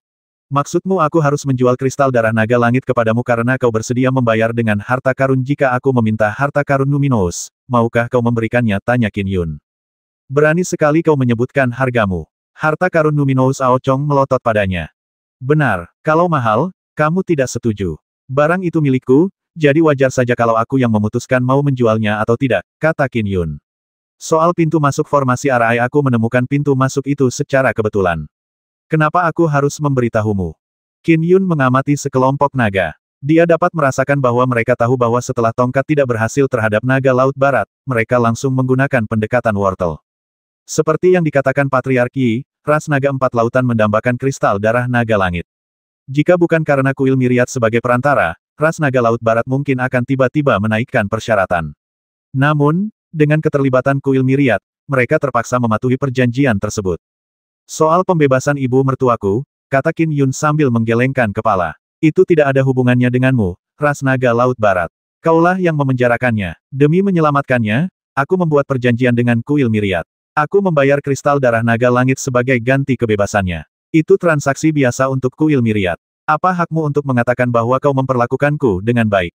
Ao Chong menjadi gelisah. Baiklah, baiklah. Raja Naga mengerutkan kening dan merasa sedikit kesal. Ao Chong, kau dan sifat burukmu itu. Saya bahkan memperlakukannya seperti saudara tetapi dia malah mengucapkan kata-kata yang tidak senonoh, kata Ao Chong dengan marah. Diam, teriak Raja Naga. Gerutu Ao Chong dingin. Qin Yun menyaksikan adegan yang terjadi di hadapannya. Beberapa kultivator mungkin sudah lanjut usia, tetapi karena lamanya waktu kultivasi mereka tidak memahami kegelapan yang bersemayam di hati orang lain. Qin Yun telah berkelana dunia saat berusia 15 tahun. Selama 3 tahun itu, ia melihat lebih banyak kegelapan di hati orang-orang daripada yang ia lihat pada dekade-dekade berikutnya. Qin Yun dapat mengetahui sekilas bahwa Raja Naga Laut Barat telah memarahi Ao Chong setelah menyadari bahwa Qin Yun tidak tertipu oleh pendekatan wortel dan tongkat. Ao Chong pemarah. Pedang abadi Qin, tolong jangan salahkan dia, kata ras naga sambil tersenyum sambil menggelengkan kepala. Ras naga kita memang sedikit jumlahnya. Kebanyakan dari mereka bahkan tidak mendengarkan apa yang kukatakan. Kalau dia sedang marah, dia harus mengendalikannya, kata Qin Yun sambil tersenyum. Demi ibu mertuaku, aku hanya membalasnya dengan kata-kata. Kalau dia bukan orang yang ada hubungannya denganku, aku pasti sudah melepaskan pedang terbangku untuk memberinya pelajaran. Ekspresi Ao Chong berubah saat mendengar itu. Qin Yun meliriknya. Haha, Raja Naga tertawa terbahak-bahak sebelum menatap Ao Sue. Ao Sue, apa kau berencana tinggal di Istana Naga atau ada rencana lain? Ini pertama kalinya aku bertemu Xiao Er. Aku ingin tinggal di dunia manusia sebentar, jawab Ao Sue. Baiklah kalau begitu, kita harus bertemu lagi nanti. Raja Naga mengangguk. Qin abadi pedang. Raja Naga menatap Qin Yun. Jika kau benar-benar berniat menjual harta karun yang kau peroleh dari Istana Naga Langit kuno, terutama kristal darah naga langit, tolong beritahu Laut Baratku. Ketika saatnya tiba, ras naga Laut Barat kita akan membayar harganya. Biarlah penawar tertinggi yang menang. Qin Yun mengangguk. Jika saya memang ingin menjualnya, saya pasti akan memberitahu Anda, Yang Mulia. Adapun kepada siapa dia menjualnya, itu hak dia. Dia bisa menjualnya ke ras naga Laut Timur, Gunung Harta Karun Numinous, atau bahkan pemerintah kekaisaran. Haha, aku akan menyimpan kata-katamu, kata Raja Naga Laut Barat sambil tersenyum. Kami tidak akan memaksamu lagi. Selamat tinggal, kata Qin Yun. Dengan itu, Qin Yun, Yi Xiao, dan Ao Sue menunggangi awan dan menuju ke timur. Perlombaan naga laut barat menyaksikan dari jauh sebelum menuju istana naga bawah laut. Orang pembawa sial kau, Qin Yun. Kau hanya seorang pendekar pedang abadi di alam Paramon, tapi kau begitu sombong. Geram Ao Chong. Siapapun dari ras nagaku bisa menandingi inti emas Conate dan kita punya kekuatan tempur yang luar biasa. Beraninya seorang pendekar pedang abadi biasa tidak memberi muka pada ras naga laut barat kita. Manusia pedang abadi ini memang punya bakat untuk menjadi sombong. Siapa di antara kita yang bisa mematahkan ilmu pedang terbangnya yang menghasilkan siklus surgawi? Pemuda naga yang mengelilinginya berdiskusi. Adapun Raja Naga dan Tetua Qi, mereka sudah berada di dalam istana naga. Dia kebal terhadap kedua aspek pendekatan wortel dan tongkat, kata Penatua Qi. Qin Yun itu juga tahu betapa pentingnya kristal darah naga langit. Kecuali jika sangat penting, dia tidak akan menjualnya dengan mudah. Jika dia menjualnya secara terbuka, Laut Barat kita jauh lebih rendah daripada Laut Timur dalam hal akumulasi cadangan kita. Ya, Raja Naga mengangguk. Di antara ras naga empat lautan, Laut Timur berkuasa. Istana Naga Laut Timur lebih kuat daripada gabungan ras naga dari 3 lautan lainnya. Alasan utamanya adalah karena ras naga berasal dari ras naga Laut Timur. Selidiki, kata Raja Naga Laut Barat. Selidiki dengan saksama dan cari tahu di mana pintu masuk baru yang ditemukan Qin Yun ini. Jika dia bisa mendapatkan harta karun darinya, sepertinya kita para naga tidak bisa. Jika kita tidak bisa menemukan apapun, tanyakan pada kuil Myriad dan lihat apakah mereka tahu. Kuil Myriad menyusup ke ras air 4 lautan, manusia, dan ibel-ibel jahat. Tentu saja, kuil itu mengetahui banyak rahasia. Di sebuah rumah besar di bawah laut, seekor naga banjir bersisik merah tua duduk melingkar. Kumis naganya berkibar bebas, sementara proyeksi di depannya menggambarkan sosok Vien Celestial berbentuk kabut hitam dengan 2 tanduk melengkung di kepalanya. Dewa Langit berkabut hitam berkata, Wim, beberapa informasi mengenai kristal darah naga langit Qin Yun telah diperoleh. Bicaralah, kata naga banjir. 3 tahun lalu, 2 anggota keluarga Yi diselamatkan oleh Qin Yun. Mereka dikirim kembali ke Istana Awan Ungu di kota air Yi, kata makhluk surgawi itu. Lokasi terakhir hilangnya 2 anggota keluarga Yi sangat dekat dengan Istana Naga Langit kuno. Kemungkinan besar penemuan pintu masuk formasi susunan baru oleh Qin Yun berkaitan dengan 2 anggota keluarga Yi tersebut. Aku yakin jika kau bertanya kepada mereka berdua, kau akan menemukan jawabannya. Baiklah, naga banjir itu menganggukkan kepalanya sedikit. Dengan itu, transmisi terputus. Naga banjir bersisik merah tua segera mengatur untuk menyelidiki kedua anggota keluarga Yi. Lagi pula, pintu masuk formasi susunan yang baru melambangkan panen yang luar biasa. Mungkin saja Qin Yun tidak mengambil banyak manfaat dari pintu masuk formasi susunan yang baru karena kekuatannya yang terbatas. Sampai saat itu, kuil Myriad tidak tahu bahwa Qin Yun telah mencapai inti emas berwarna ungu kemasan. Sebelum mencapai inti emas ungu kemasan, Qin Yun hanya dianggap biasa di antara mereka yang berada di alam tertinggi. Dia bahkan tidak mampu menghadapi monster evil yang dihasilkan oleh lengan Vien Celestial alam lain. Tapi sekarang Qin Yun telah mendapatkan sebagian besar harta karun dan dia telah menyerbu sampai ke kompleks istana bagian dalam tempat jenderal penjaga berada. Menemukan seseorang di bawah level abadi atau Vien Celestial di dunia yang lebih kuat dari Qin Yun terlalu sulit. Laut yang tak berbatas. Qin Yun, Yi Xiao, dan Ao Sue menatap garis pantai yang jauh sambil terbang di atas awan. Selama penerbangan yang lambat itu, Yi Xiao dan Ao Sue perlahan-lahan mulai mengenal satu sama lain. Mereka menjadi jauh lebih dekat, dan Yi Xiao mulai memanggil Ao Sue ibu. Ao Sue sangat menyayangi putrinya yang sudah bertahun-tahun tak ia temui. Kakak Yun, aku berencana untuk bepergian ke luar negeri bersama ibuku, kata Yi Xiao. Untuk saat ini, aku tidak akan kembali ke Grand Dominance. Baiklah kalau begitu, Qin Yun mengangguk. Apakah aku perlu ikut denganmu? Tidak perlu, tolak Yi Xiao. Qin Yun mengangguk. Biarkan mereka berdua menghabiskan waktu bersama. Ibu, apakah ibu butuh alat pelindung diri saat bepergian? Tanya Qin Yun. Istrinya sudah punya banyak alat penyelamat yang sangat ampuh. Ao Sue berkata sambil tersenyum, selama bertahun-tahun di penjara, aku telah berkultivasi dengan giat. Meskipun aku masih sangat jauh dari alam naga sejati, aku telah mencapai alam domain niat. Ketika kita para naga mencapai alam domain niat, kekuatan kita tidak jauh berbeda dengan mereka yang berada di alam tertinggi. Qin Yun terkejut. Ibu mertuanya cukup ahli. Bu, ibu sudah mencapai ranah domain niat. Yi Xiao tercengang. Kita para naga dapat mencapai tingkat inti emas Conate dengan sangat mudah, tetapi karena begitu mudahnya, hanya sedikit yang memahami implikasi Dao Surgawi, jelas Ao Sue. Setelah saya ditangkap, saya terus berkultivasi dengan giat di tengah kesedihan dan memahami implikasi Dao Surgawi. Dengan demikian, Selama kurang lebih 2 dekade terakhir, saya mampu mencapai ranah domain niat. Ibu, Anda mungkin menduduki peringkat pertama atau kedua di antara generasi muda ras naga Laut Barat, puji Qin Yun.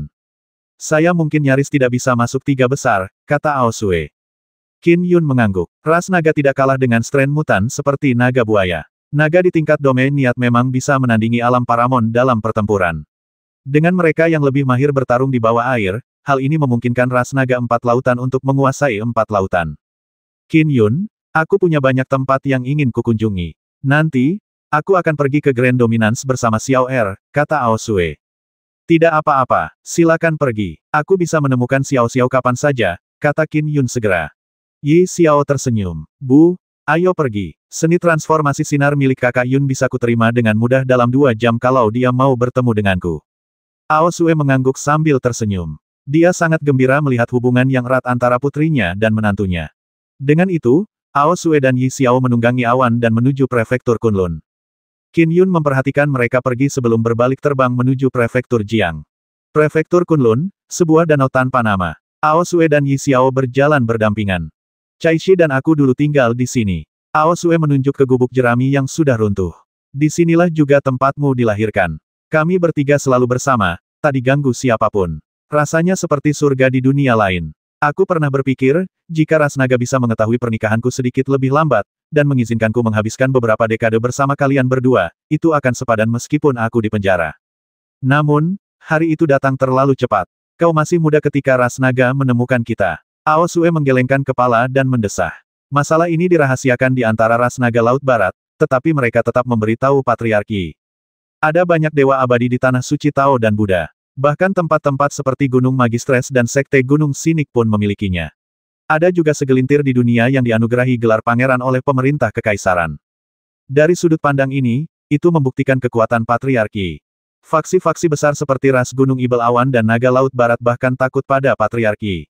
Adapun leluhur Sang, yang memiliki status lebih tinggi di cabang langit ilahi, dia adalah guru patriarki. Dia tidak hanya mengolah formula Taois terbaik, Dharma petir langit ilahi, ke alam tertinggi, dialah yang menciptakannya. Lebih jauh lagi, dia sendiri telah mengangkat cabang langit ilahi ke status tanah suci. Keluarga langit ilahi Zhang sama sekali tidak kalah dengan keluarga kerajaan. Saya tidak sempat memberitahu Caishi tentang masalah ini, dan saya juga tidak diizinkan meninggalkan pesan atau catatan sebelum dibawa pergi. Dan perpisahan itu akhirnya berlangsung lebih dari 20 tahun, kata Ao Sue. Semua berkat Qin Yun saya mendapatkan kembali kebebasan saya. Ya, Yi Xiao mengamati area itu dengan saksama. Apakah ia menghabiskan masa kecilnya di sini? Ia tidak ingat apa-apa. Ia hanya terlalu muda. Xiao Er, aku ingin bertemu Caishi, kata Ao Sue. Saat ini dia bersama putri marsial Maple, Yi Xiao tak kuasa menahan diri untuk berkata. Ia sudah menceritakan masa kecilnya kepada ibunya, juga apa yang telah dilakukan Yi Caishi dan bagaimana hubungannya dengan putri marsial Maple sekarang. Kita harus bertemu. Bagaimanapun, ada kebutuhan untuk menyelesaikan situasi ini, kata Ao Sue. Yi Xiao mengangguk. Baiklah kalau begitu. Suara mendesing. Keduanya menunggangi awan dan meninggalkan danau tanpa nama itu, menuju prefektur Kong. Siang hari, kota Li, prefektur Kong. Ao Sue dan Yi Xiao turun dari langit dan langsung menuju ke sebuah rumah bangsawan. Ao Sue dapat dengan jelas melihat Yi Caishi dan Putri Wu Feng di sana. Mereka sedang asyik bercanda di taman di depan kanvas. Yi Caishi bahkan tertawa sambil menggoreskan beberapa kuasnya ke wajah Putri Marsial Maple yang sedang asyik bermain-main dengannya. Suara mendesing. Ao Sue dan Yi Xiao mendarat. Caishi. Ao Sue berteriak. Putri Marsial Maple dan Yi Caishi mendongak. Yi Caishi merasa seperti ada sambaran petir yang tiba-tiba menyambarnya saat dia menatap wanita berpakaian putih yang berdiri di samping Yi Xiao dengan linglung. Sue Yi Caishi tak percaya dengan apa yang dilihatnya. Semua kenangan yang terpendam mulai membanjiri otaknya. Putri Marsial Maple semakin tak percaya. Ketika ia melihat betapa miripnya Ao Sue dengan Yi Xiao, begitu pula reaksi Yi Caishi, ia tahu apa yang sedang terjadi. Kau jalang itu, Putri Marsial Maple berteriak dengan marah. Nyonya ketiga, Yi Caishi buru-buru berbicara untuk menghentikannya. Diam, Putri Marsial Maple berteriak dengan marah. Jalang, karena kau sudah berani datang ke sini, jangan pergi dulu. Aku ingin mengobrol denganmu. Saat ia berbicara, formasi susunan mulai aktif. Mereka berada di rumahnya, jadi ia secara alami mengendalikan formasi susunan tersebut. Segera, formasi susunan aktif untuk menjebak Ao Sue dan Yi Xiao. Ao Sue mengalihkan pandangannya dan melambaikan tangannya. Ledakan, raungan naga terdengar samar-samar. Cakar naga emas raksasa muncul entah dari mana, merobek formasi susunan dan menghantam Putri Martial Maple, membuatnya terlempar ke sudut. Ia terbanting ke hamparan bunga sambil memegangi dadanya dan memuntahkan darah. Nyonya ketiga, Putri, para ahli dari istana bergegas menghampiri. Biasanya mereka tidak akan mengganggu sang putri, tetapi mereka bisa merasakan ini situasi yang ekstrim. Turunkan perempuan jalang itu untukku. Putri Martial Maple menunjuk Ao Sue. Ketika para ahli kultivasi bergegas mendekat, Ao Sue melirik mereka dengan cemberut. Cakar naga emas di udara menebas para kultivator dengan suara mendesing, membuat mereka terpental mundur. Putri Martial Maple tercengang. Segel, Ao Sue mengucapkan mantra Dharma lainnya. Seketika, Putri Martial Maple sepenuhnya terikat. Bahkan kekuatan Dharma dan mulutnya pun terkekang. Ia tak bisa berkata apa-apa. Baiklah, tidak akan ada gangguan lagi. Mantra Dharma ras naga sederhana dari Ao Sue berada di level ranah domain niat inti emas Conate. Jika dia menunjukkan wujud aslinya, dia mungkin berada di level ranah Paramon. Bagaimana mungkin dia bisa dihentikan oleh kultivator biasa? Ketika Yi Caishi melihat Putri Martial Maple hanya tampak gugup dan marah tetapi tidak terluka, dia menghela napas lega. Sue, kau kembali. Yi Caishi menatap Ao Sue dengan pandangan bimbang. Meskipun ia membenci istrinya karena meninggalkannya dan putrinya tanpa sepatah kata pun, ia teringat kembali kenangan indah saat bertemu dengannya lagi. Ia tak kuasa lagi mengeraskan hatinya. Caishi, Ao Sue menatap Yi Caishi. Aku datang ke sini hanya untuk menanyakan alasanmu tidak berperasaan terhadap Xiao Er. Jangan bilang kau takut dengan ancaman Putri Martial Maple. Keluarga Yimu adalah klan yang berusia 1000 tahun. Tidak bisakah mereka melindungi Xiao Er? Yi Caishi merasakan sentakan di sekujur tubuhnya saat ia bergumam pelan, Sue, karena kau bertanya padaku, akan kukatakan padamu. Pertama, aku dan Xiao Er tidak bisa tinggal di tanah leluhur selamanya. Xiao Er perlu merasakan dunia yang lebih luas, jadi aku pergi menemui nyonya ketiga. Aku memastikan dia setuju untuk tidak menyerang Xiao Er. Kedua, aku membencimu karena meninggalkan kami. Aku membesarkan Xiao Er sendirian dan harus menjadi ibu sekaligus ayah baginya. Aku membencimu. Kenapa kau pergi tanpa sepatah kata pun dan nyonya ketiga tidak pernah melupakanku. Membandingkannya denganmu, aku merasa terlalu egois ketika meninggalkannya saat itu. Saya membesarkan Xiao Er sampai dia berumur 9 tahun. Saat itu, dia sudah cukup dewasa untuk tidak kedinginan atau mati kelaparan di keluarga Yi. Karena itu, saya pergi bersama nyonya ketiga, kata Yi Caishi. Dulu waktu kita masih bersama, kau tak pernah menyebut apapun tentang putri ini. Ao Sue menatapnya. Ya, aku memang egois. Aku takut kau akan meninggalkanku jika aku memberitahumu, gumam Yi Caishi. Ini semua salahku. Yi Caishi, bagaimana bisa kau begitu kejam terhadap Xiao Er? Aku benci keberanianmu. Bagaimana bisa kau membiarkan Martial Maple ini melakukan hal yang begitu mengerikan pada putri kita? Kata Ao Sue dengan marah. Untungnya Qin Yun ada di sana untuk menyelamatkannya, kalau tidak, siapa yang tahu apa akibatnya. Aku juga. Yi Caishi mencoba mengatakan sesuatu tetapi dia tidak bisa menyelesaikan kalimatnya. Tidak berguna, gerutu Ao Sue dengan marah. Ketika mendengar Putri Martial Maple pernah mengiris wajah putrinya, ia berencana untuk melakukan penyiksaan yang lebih kejam. Untungnya, Yi Xiao diselamatkan oleh Qin Yun. Ao Sue hampir mengamuk tanpa alasan ketika mengetahui hal itu. Yi Xiao harus membujuknya untuk tidak melakukannya karena Qin Yun sudah berniat membalas dendam. Ao Sue menoleh ke arah Putri Martial Maple dan mengulurkan tangannya. Ia menamparkan Putri Martial Maple dengan marah puluhan kali. Sudut mulut Putri Martial Maple berlumuran darah. Wajahnya bengkak dan matanya dipenuhi amarah. Sebagai seorang ibu, aku membela putriku. Kalau bukan karena tindakan menantuku, apa kau pikir aku akan membiarkanmu begitu saja? Mata Ao Sue dipenuhi dengan niat menghabisi. Sue, Yi Caishi segera mencoba menempatkan dirinya di antara mereka. Cukup, benar-benar cukup. Ao Sue menatap Yi Caishi dan berkata, Caishi, aku bertanya sekarang. Apa kau mau mengikuti jalan jahat ini atau pergi bersama kami? Yi Caishi terkejut. Saat itu juga hatinya bergetar. Putri, istri. Putri Martial Maple yang tadinya sangat marah, tiba-tiba menjadi cemas. Ia menatap Yi Caishi dengan gugup, air matanya mengalir tanpa suara. Sambil memandangi wajah Putri Martial Maple yang gugup, merah, berlinang air mata, dan bengkak, serta bekas-bekas kuas yang ditinggalkannya, Yi Caishi mendesah pelan. Ia menoleh ke arah Ao Sue. Sue, aku mengecewakan nyonya ketiga waktu itu. Aku tidak boleh mengecewakannya lagi. Mata Putri Martial Maple yang berkaca-kaca langsung memperlihatkan ekspresi terkejut yang menyenangkan. Setelah memperlakukan putri kita seperti itu, apa kau benar-benar berpikir aku akan membiarkanmu pergi bersama kami? Tanya Ao Sue dingin. Aku hanya mengujimu, untuk melihat apa yang akan kau pilih. Pilihanmu telah membuatku berpikir sedikit lebih tinggi tentangmu. Setelah berkata demikian, Aosue membatalkan mantra penyegelan. Putri Marsial Maple kembali berbicara saat ia bergegas ke sisi Yi Caishi. Ia memeluk lengannya erat-erat. Caishi. Nyonya ketiga, saya tidak akan pergi. Ini salah saya karena mengecewakan Anda waktu itu, kata Yi Caishi. Putri Marsial Maple benar-benar tersentuh. Kupu-kupu malam itu telah datang, tetapi Caishi tetap memilihnya. Pada saat itu, ia merasa benar-benar lega. Yi Caishi sangat mencintainya. Aku hanya ingin bersama Caishi dan menjalani hari-hari dengan damai. Putri Marsial Maple menatap Aosue dan Yi Caishi. Aku tidak akan mengganggu kalian lagi mulai sekarang. Ayo pergi, kata Aosue. Yi Xiao mengangguk. Suara mendesing. Ibu dan anak itu pergi dengan gembira. Yi Caishi memperhatikan dari kejauhan, lalu menatap Putri Marsial Maple di sampingnya. Akhirnya selesai. Wajah Putri Marsial Maple yang kotor dan bengkak dipenuhi dengan rasa manis. Bu, ibu menangis. Di atas awan, Yi Xiao menatap ibunya. Aosue menyeka air matanya dan berkata sambil terkekeh, ketika aku mendengar apa yang dia lakukan padamu, aku tahu mustahil bagiku untuk bersamanya lagi. Lebih baik dia bersama Putri Marsial Maple. Lalu, kemana kita akan pergi sekarang, tanya Yi Xiao.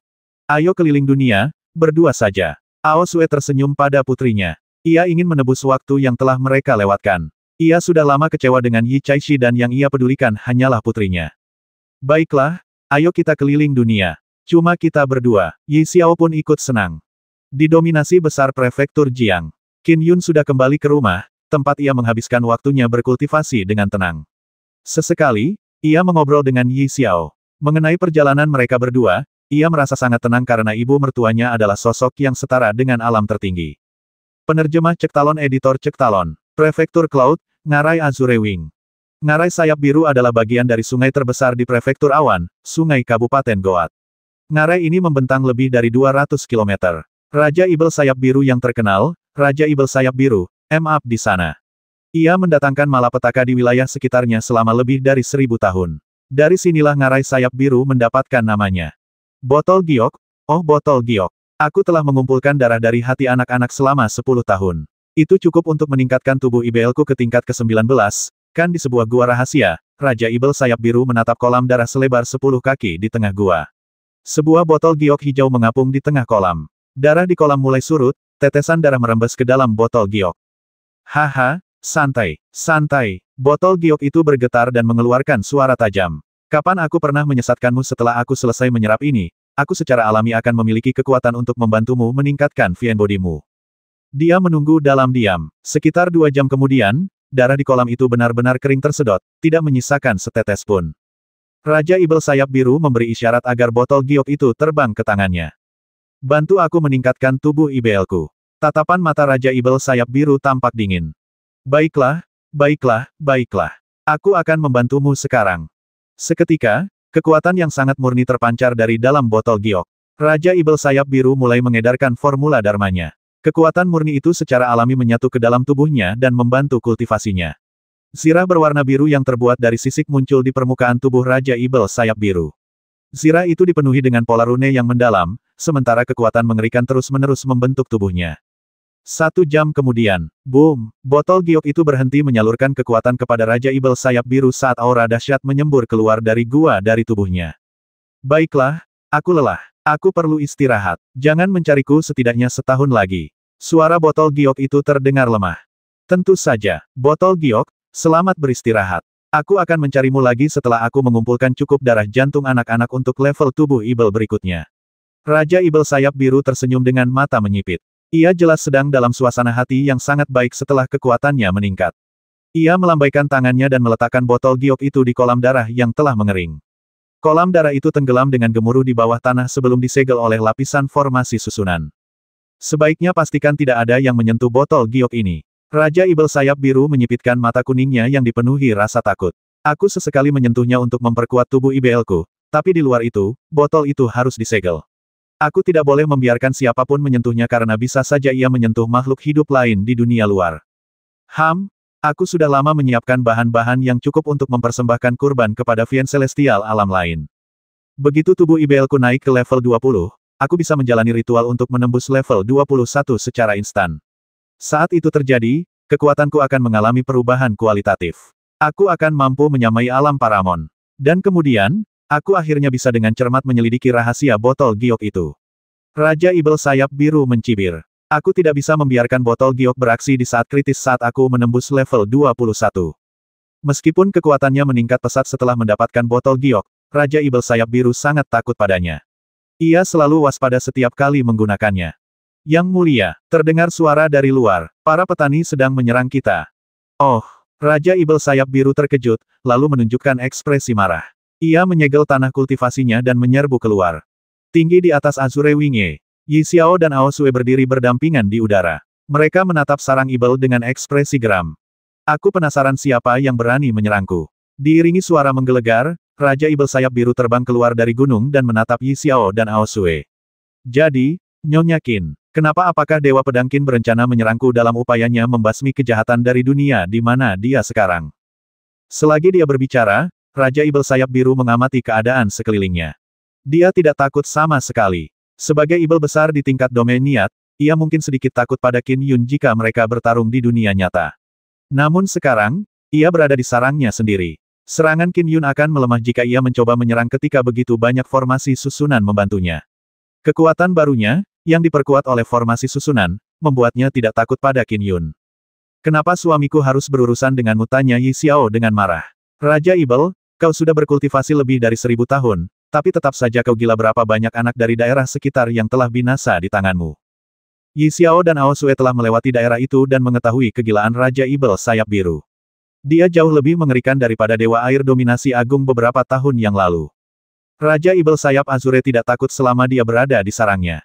Oleh karena itu, tindakannya lebih gila dan dia memiliki lebih banyak Ibel di bawah komandonya daripada Dewa Air. Aku Ibel yang sangat jahat, jadi apa salahnya memakan beberapa anak laki-laki dan perempuan? Raja Ibel sayap biru tertawa dan tak mempermasalahkannya. Xiao Er, tidak perlu buang waktu bicara dengannya. Ao Sue juga murka, mungkin karena ia telah dipisahkan dari bayi perempuannya, hatinya pedih memikirkan bayi-bayi manusia yang hilang. Mata Ao Sue pun memerah setelah mengetahui bahwa banyak anak, serta bayi, telah tewas di tangan Ibel sayap biru. Raja Ibel sayap biru, mati. Ao Sue melambaikan tangannya. Langit menggelap dan angin kencang menderu.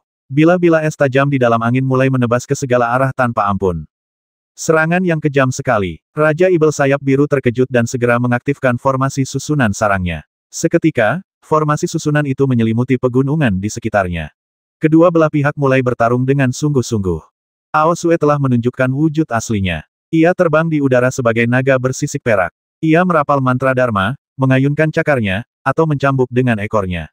Yang bisa dilakukan Raja Ibel sayap biru hanyalah bersembunyi di dalam formasi susunan dan melawannya. Sesekali, ia akan menyelinap menyerang. Apa hubungannya aku memakan manusia dengan naga sepertimu? Raja Ibel sayap biru meraung sambil bersembunyi di balik formasi susunannya. Ibel-ibel lain tidak berani ikut campur. Anggota sejati ras naga memiliki status terhormat. Mereka adalah pemimpin 4 lautan yang besar. Mereka secara alami dapat mencapai level inti emas Conate dengan mudah dan kekuatan mereka setara dengan Strength yang bermutasi, memungkinkan kekuatan tempur mereka berada di level domain niat. Teruslah bersembunyi jika kau bisa, teriak naga bersisik perak di langit. Setelah itu, tubuhnya berputar dan berubah menjadi Ao Sue, lalu melayang di samping Yi Xiao. Raja Ibel sayap biru mengintip Yi Xiao dan Ao Sue melalui formasi susunan. Ia berkata dengan heran, Nyonya Qin, Anda dan tetua naga itu mirip. Ras naga berdarah murni dan tidak memiliki garis keturunan keluarga Yi. Mungkinkah Nyonya Qin memiliki garis keturunan naga? Apakah dia ibu Anda atau senior Anda? Kenapa kau peduli? Balas Ao Sue. Denganku di sini, jangan berani-beraninya kau berpikir kau akan melanjutkan kejahatanmu. Mulai sekarang, aku akan menghabisi Ibel manapun yang keluar dari ngarai sayap biru. Raja Ibel sayap biru menjadi gugup saat mendengar itu. Seekor naga yang setara dengan alam tertinggi sedang mengawasinya. Dan jika naga itu benar-benar menepati janjinya untuk menghabisi Ibel manapun yang keluar, bagaimana ia bisa mengumpulkan darah yang dibutuhkan dari jantung anak-anak itu? Dia merasa cemas, tetapi tertawa terbahak-bahak dan berkata, hahaha, sebagai anggota ras naga, kau benar-benar ingin berkonflik dengan Ibel sepertiku. Baiklah, silakan. Blokade tempat ini sesukamu. Aku hanya berencana memasuki 2 atau 3 abad kultivasi tertutup. Kalau kau sanggup, tetaplah di sini dan awasi selama 2 atau 3 abad. Ao Sue terkejut mendengarnya. Ia ingin menghabiskan waktu bersama putrinya, jadi bagaimana mungkin ia bisa berjaga di luar selama lebih dari 100 tahun?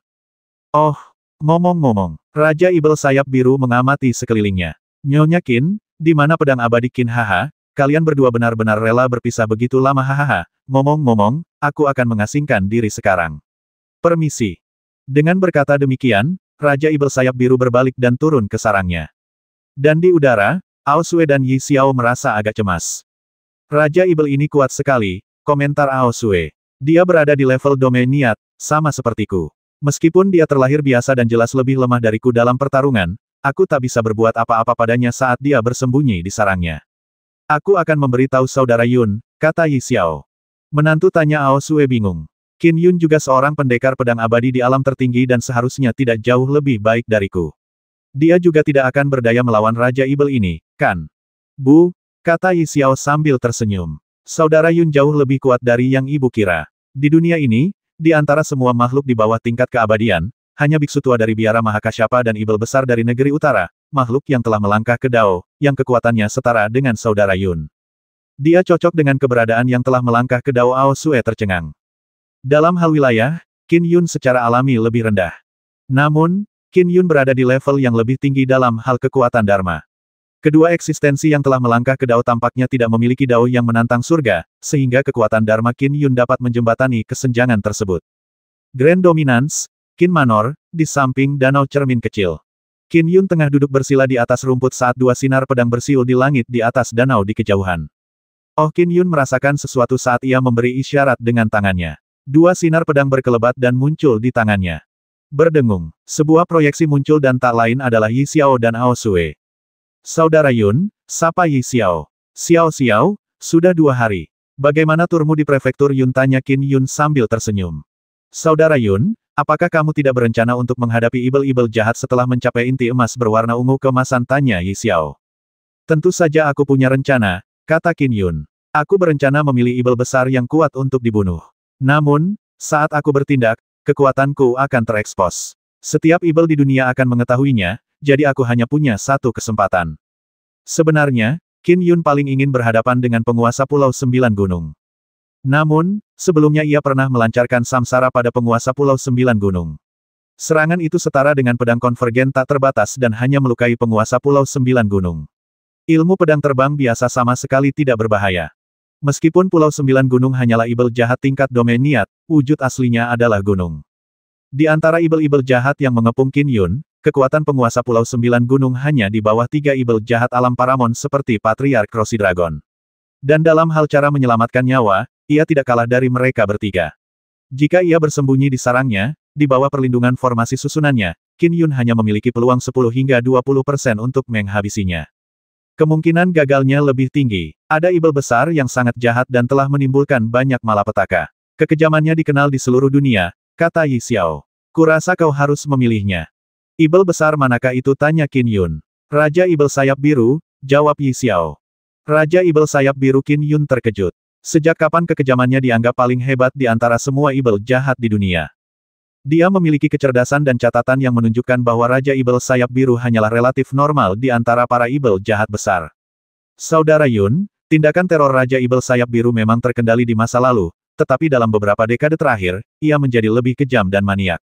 Di permukaan, sepertinya bawahannya yang bertanggung jawab, tetapi setelah ibu dan saya menyelidiki masalah ini, kami melacak semuanya kepadanya, Raja Ibel Sayap Biru. Kata Yi Xiao, Inspektur Aliansi Surgawi mungkin tidak berdaya melawan Raja Ibel Sayap Biru, jadi mereka tidak menyelidiki masalah ini dengan saksama. Katakan padaku apa yang telah dilakukannya, tanya Qin Yun. Dia semakin gila dalam beberapa dekade terakhir, terutama tahun ini. Dia diam-diam mengirim bawahannya untuk menculik anak-anak manusia. Dia bahkan telah menculik lebih banyak anak daripada yang dilakukan Dewa Air di Grand Dominance. Terlebih lagi, beberapa wilayah di sekitarnya telah menderita karenanya, kata Yi Xiao cemas. Kerugian yang ditimbulkannya pada anak-anak dalam 1 tahun saja sudah cukup untuk menyamai kerugian yang ditimbulkan Dewa Air selama lebih dari 10 tahun. Ekspresi Qin Yun langsung berubah. Setiap anak punya keluarga. Keluarga Qin dulunya adalah korban ibel. Qin Yun kadang-kadang mengalami mimpi buruk yang menggambarkan adegan adik perempuannya dibawa pergi hingga hari ini. Qin Yun berkata, aku akan menemuimu besok pagi. Prefektur Cloud, Sungai Goat County. Sebuah perahu kecil sedang berlayar menyusuri sungai. Di atas perahu ada Qin Yun, Yi Xiao, dan Ao Sue. Prefektur Jiang terletak di selatan sungai dan bertahan hidup melalui perikanan dan perkebunan padi. Prefektur ini juga berbatasan dengan Laut Timur sehingga terdapat banyak pasukan kekaisaran dan garda ibel dewa yang ditempatkan di sepanjang garis pantai, kata Qin Yun. Manusia memiliki keunggulan atas seluruh prefektur Jiang, tetapi situasinya jauh lebih rumit di prefektur Awan. Faksi manusia adalah sekte kultivasi teratas, Istana Kura-Kura Hitam. Sebagai cabang, faksi ini didukung oleh Tanah Suci Taois, sekte kekacauan primordial. Jauh di pegunungan, terdapat banyak suku yang memiliki jejak Gumagi. Para Gumagi tersebut juga merupakan murid Gunung Magistres. Gunung Magistres berada di antara pegunungan Myriad dan sebagian besar berada di prefektur Gunung Naga. Prefektur Su dan prefektur Awan berbatasan dengan pegunungan Myriad. Demikian pula, ada beberapa murid Gunung Magistres yang muncul di sana, tetapi kebanyakan dari mereka tetap mengasingkan diri di pegunungan. Di pihak manusia, ada murid-murid Istana Penyu Hitam dan Gunung Magistres.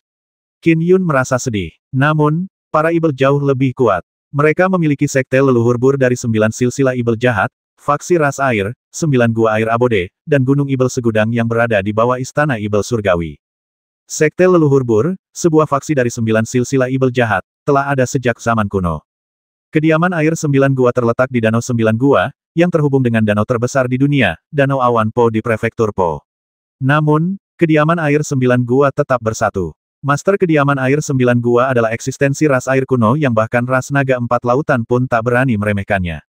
Kekuatan kediaman air 9 gua setara dengan sekte leluhur bur. Kediaman ini juga dianggap sebagai faksi terkuat kedua dalam ras air, tepat setelah ras naga 4 lautan. Gunung Segudang Ibel terutama merupakan lahan kultivasi Patriark Segudang Ibel dari Istana Ibel Surgawi.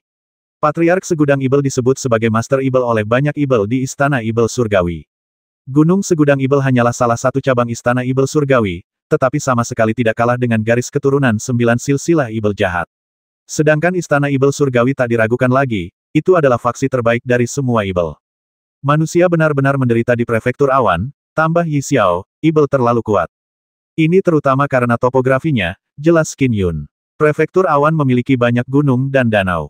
Manusia sulit bertahan hidup di tempat-tempat seperti itu, jadi wajar saja jika Ibel memilih tempat seperti itu untuk bercokol. Selain sekte leluhur bur dari kediaman air 9 gua, ada juga kediaman air 9 gua milik ras air dan gunung setan ribuan, kata Qin Yun. Untungnya, Patriark Setan Ribuan ada di sini untuk mengendalikan para Ibel, kalau tidak, sekte leluhur bur akan jauh lebih kuat. Prefektur Jiang bertahan hidup dengan perikanan dan perkebunan padi. Prefektur ini hanya memiliki sedikit gunung dan danau. Akibatnya, jumlah Ibelnya pun relatif lebih sedikit, kata Qin Yun dengan penuh kerinduan. Lingkungan menentukan jenis entitas yang mendominasi suatu area. Misalnya, wilayah utara sangat keras. Manusia merasa mustahil untuk up dan tinggal di sana. Hanya Ibel dengan vitalitas yang kuat yang dapat berkembang di sana, sehingga mereka menempati wilayah yang sangat luas di utara. Dengan begitu banyak Ibel, mereka membentuk gerombolan Ibel Utara. Banyak pasukan pemerintah kekaisaran ditempatkan di utara untuk menangkis mereka. Ya, mereka datang. Qin Yun mendongak. Apakah mereka orang-orang dari Istana Penyu Hitam Yi Xiao dan Ao Sue pun mendongak? Beraneka ragam aliran cahaya terbang di atas mereka. Memimpin mereka adalah seorang pria berjanggut dengan pedang tersandang di punggungnya. Istana Penyu Hitam adalah cabang dari sekte kekacauan primordial. Meskipun banyak dari mereka berkultivasi dalam ranah sage pendiri fisik, mereka juga biasa bertarung menggunakan pedang atau golok dalam pertempuran jarak dekat. Qin Abadi Pedang. Pria berjanggut itu menangkupkan kedua tangannya di depan dada ketika ia tiba di tempat yang tak jauh dari perahu. Para murid Istana Penyu Hitam di belakangnya pun ikut membungkuk. Para murid ini semuanya berada di alam Conate, dengan sebagian besar dari mereka berada di alam inti palsu dan alam inti sejati. Memimpin mereka adalah seorang kultivator alam inti emas Conate. Rekan Tao Xian. Qin Yun berdiri untuk memberi hormat. Yi Xiao dan Ao Sue juga berdiri. Maaf telah merepotkanmu, Tao Xian, kata Qin Yun lagi. Haha, seharusnya aku berterima kasih kepada Dewa Pedang Qin, kata pria berjanggut itu segera. Istana Penyu Hitamku menyebut prefektur Awan sebagai rumah dan kami merasa sakit hati karena begitu banyak Ibel jahat yang membuat kekacauan di sini. Namun, ada beberapa Ibel jahat yang tak berdaya di hadapan Istana Penyu Hitam kami. Raja Ibel Sayap Biru ini bercokol di Ngarai Sayap Biru dan meneror beberapa wilayah di sekitarnya. Kekuatannya bahkan lebih tinggi dariku. Selama dia bersembunyi di balik formasi susunan sarangnya, hampir tidak ada kultivator di dunia ini yang bisa menggantikannya. Sekarang Dewa Pedang Qin bersedia bertindak, prefektur Awan kami dan rakyat jelata yang tak terhitung jumlahnya merasa diberkati. Sebentar lagi, Aku akan menyingkirkan Raja Ibel Sayap Biru dan ibel-ibel kuat lainnya darimu. Ibel-ibel yang tersisa akan kuserahkan kepada rekan-rekan Taoisku dari Istana Penyu Hitam, kata Qin Yun. Haha, membersihkan sisa-sisanya sangat mudah bagi kami. Namun, Raja Ibel Sayap Biru sangat kuat, jadi Dewa Pedang Qin, kau harus berhati-hati, kata pria berjanggut itu. Rekan-rekan Taois, lihat saja dari samping, kata Qin Yun. Baiklah, kami akan tetap di samping dan menunggu perintah Dewa Pedang Qin, kata pria berjanggut itu. Qin Yun mengangguk. So, perahu yang ditumpanginya tidak dikayu oleh siapapun, tetapi perahu itu melaju kencang dan melaju menuju Azure Wingye. Berdasarkan aturan pertempuran yang diikuti Qin Yun, ia bertanggung jawab untuk membasmi ibel-ibel jahat yang kuat. Sedangkan untuk membasmi ibel yang tersisa, ia menyerahkannya kepada sekte-sekte kultivasi lokal. Lagi pula, ada banyak ibel yang lebih rendah, dan membereskan kekacauan hanyalah pekerjaan sepele yang membosankan. Sekte-sekte besar memiliki banyak murid sehingga mereka secara alami dapat membereskan kekacauan. Dan sekte-sekte lokal dengan senang hati melakukannya. Itu karena Inspektur Aliansi Surgawi dimaksudkan untuk menghadapi ibel jahat. Berurusan dengan setan yang jahat adalah tindakan yang berjasa. Qin Yun membantai ibel-ibel besar dan mendapatkan pahala yang besar. Dengan membereskan kekacauan ini, sekte-sekte lokal juga menerima sebagian pahala. Meskipun lebih sedikit, itu juga lebih mudah. Selain itu, mereka dapat melakukan bagian mereka untuk membawa kebahagiaan bagi rakyat jelata. Konvoi dari Black Turtle Palace menunggangi awan saat mereka menyaksikan perahu kecil itu menuju Azure Wingye. Meskipun Dewa Pedang Qin adalah Dewa Pedang Alam tertinggi, Raja Ibel Sayap Biru adalah Raja Ibel Agung yang terkenal di prefektur awan kita. Dia juga bersembunyi di sarangnya. Bisakah Dewa Pedang Qin benar-benar menghabisinya? Mungkin tidak ada kultivator di dunia ini yang mampu menghancurkan Raja Ibel tua seperti Raja Ibel Sayap Biru. Para pengikut Istana Penyu Hitam berdiskusi. Meskipun mereka punya cara untuk menghadapi ibel-ibel jahat, mereka sudah lama mengabaikan mereka yang selevel Raja Ibel Sayap Biru. Lagi pula, mereka tidak bisa menghabisinya sekeras apapun mereka berusaha. Yang bisa mereka lakukan hanyalah menutup mata terhadapnya. Baiklah, kata pria berjanggut itu.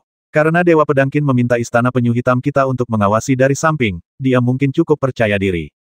Aku memang berharap Dewa Pedang Qin akan menghabisi ibel itu, tapi aku tidak terlalu berharap padanya. Lagi pula, Raja Ibel Sayap Biru adalah salah satu ibel jahat terhebat di dunia. Mungkin dia punya rencana khusus. Murid-murid yang lain berkomentar. Pria berjanggut itu mengangguk dan berkata, dia pasti punya rencana khusus.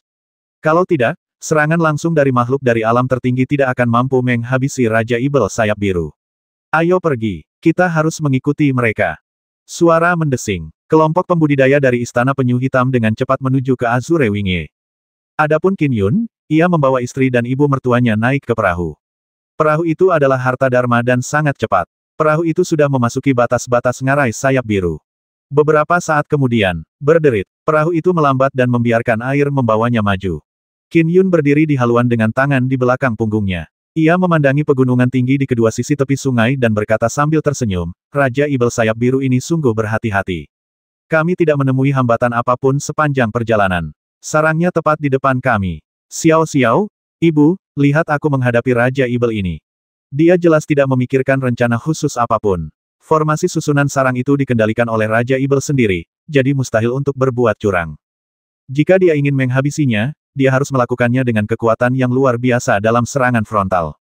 Mari kita lihat cara apa yang akan digunakan Saudara Yun. Yi Xiao menantikannya. Ao Sue juga memperhatikan sambil tersenyum.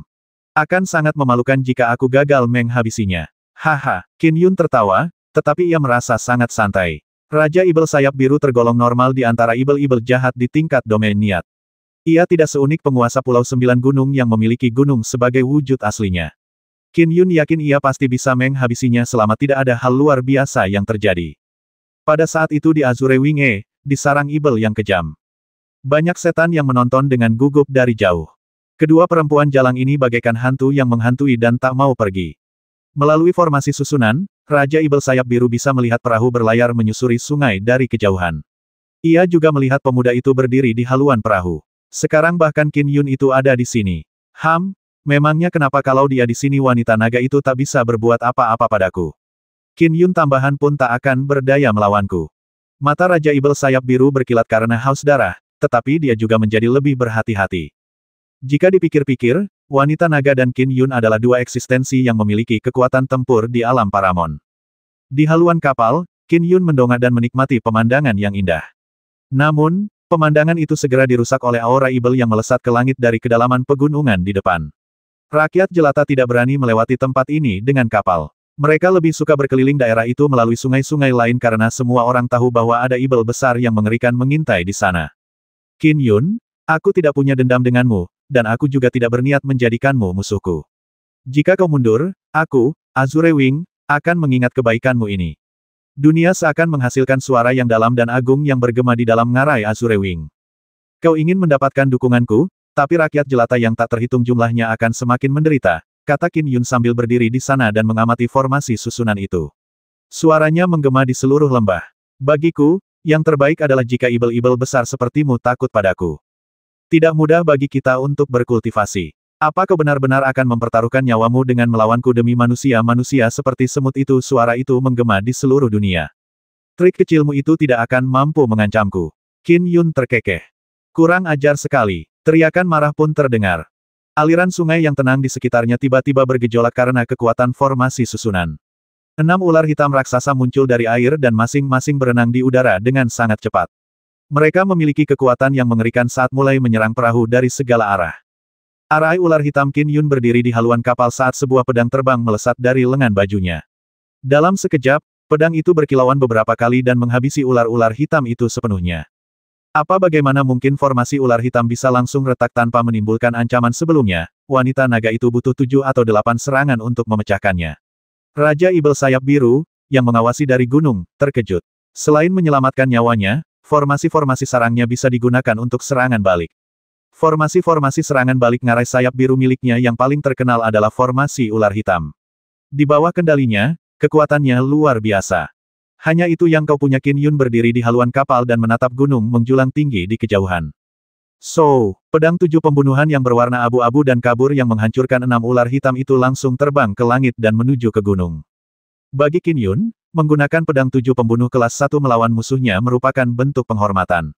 Lagi pula, pada tingkat makhluk abadi dan makhluk surgawi, seseorang biasanya akan menggunakan harta dharma kelas 1 jika mereka tidak memiliki harta dharma intrinsik. Mengenai pengeluaran pedang 7 pembunuh oleh kekuatan dharma, itu tidak layak disebut-sebut bagi Qin Yun saat ini. Serangan langsung. Mengapa dia melakukannya dengan kasar? Para kultivator istana penyu hitam yang sedang menunggangi awan di kejauhan ternganga kaget. Semua orang tahu bahwa Raja Ibel Sayap Biru adalah ibel yang sangat jahat di ranah domain niat. Di sarangnya, bahkan makhluk di ranah tertinggi pun tak mampu menghabisinya. Oleh karena itu, para kultivator istana penyu hitam percaya bahwa Qin Yun mengundang mereka untuk membereskan kekacauan ini karena ia memiliki kepercayaan diri. Ia mungkin punya rencana yang sangat unik, seperti menggunakan racun. Atau mungkin, ia berkolusi dengan seseorang dari dalam. Namun yang mereka lihat sekarang hanyalah Qin Yun yang mengeluarkan satu pedang terbang.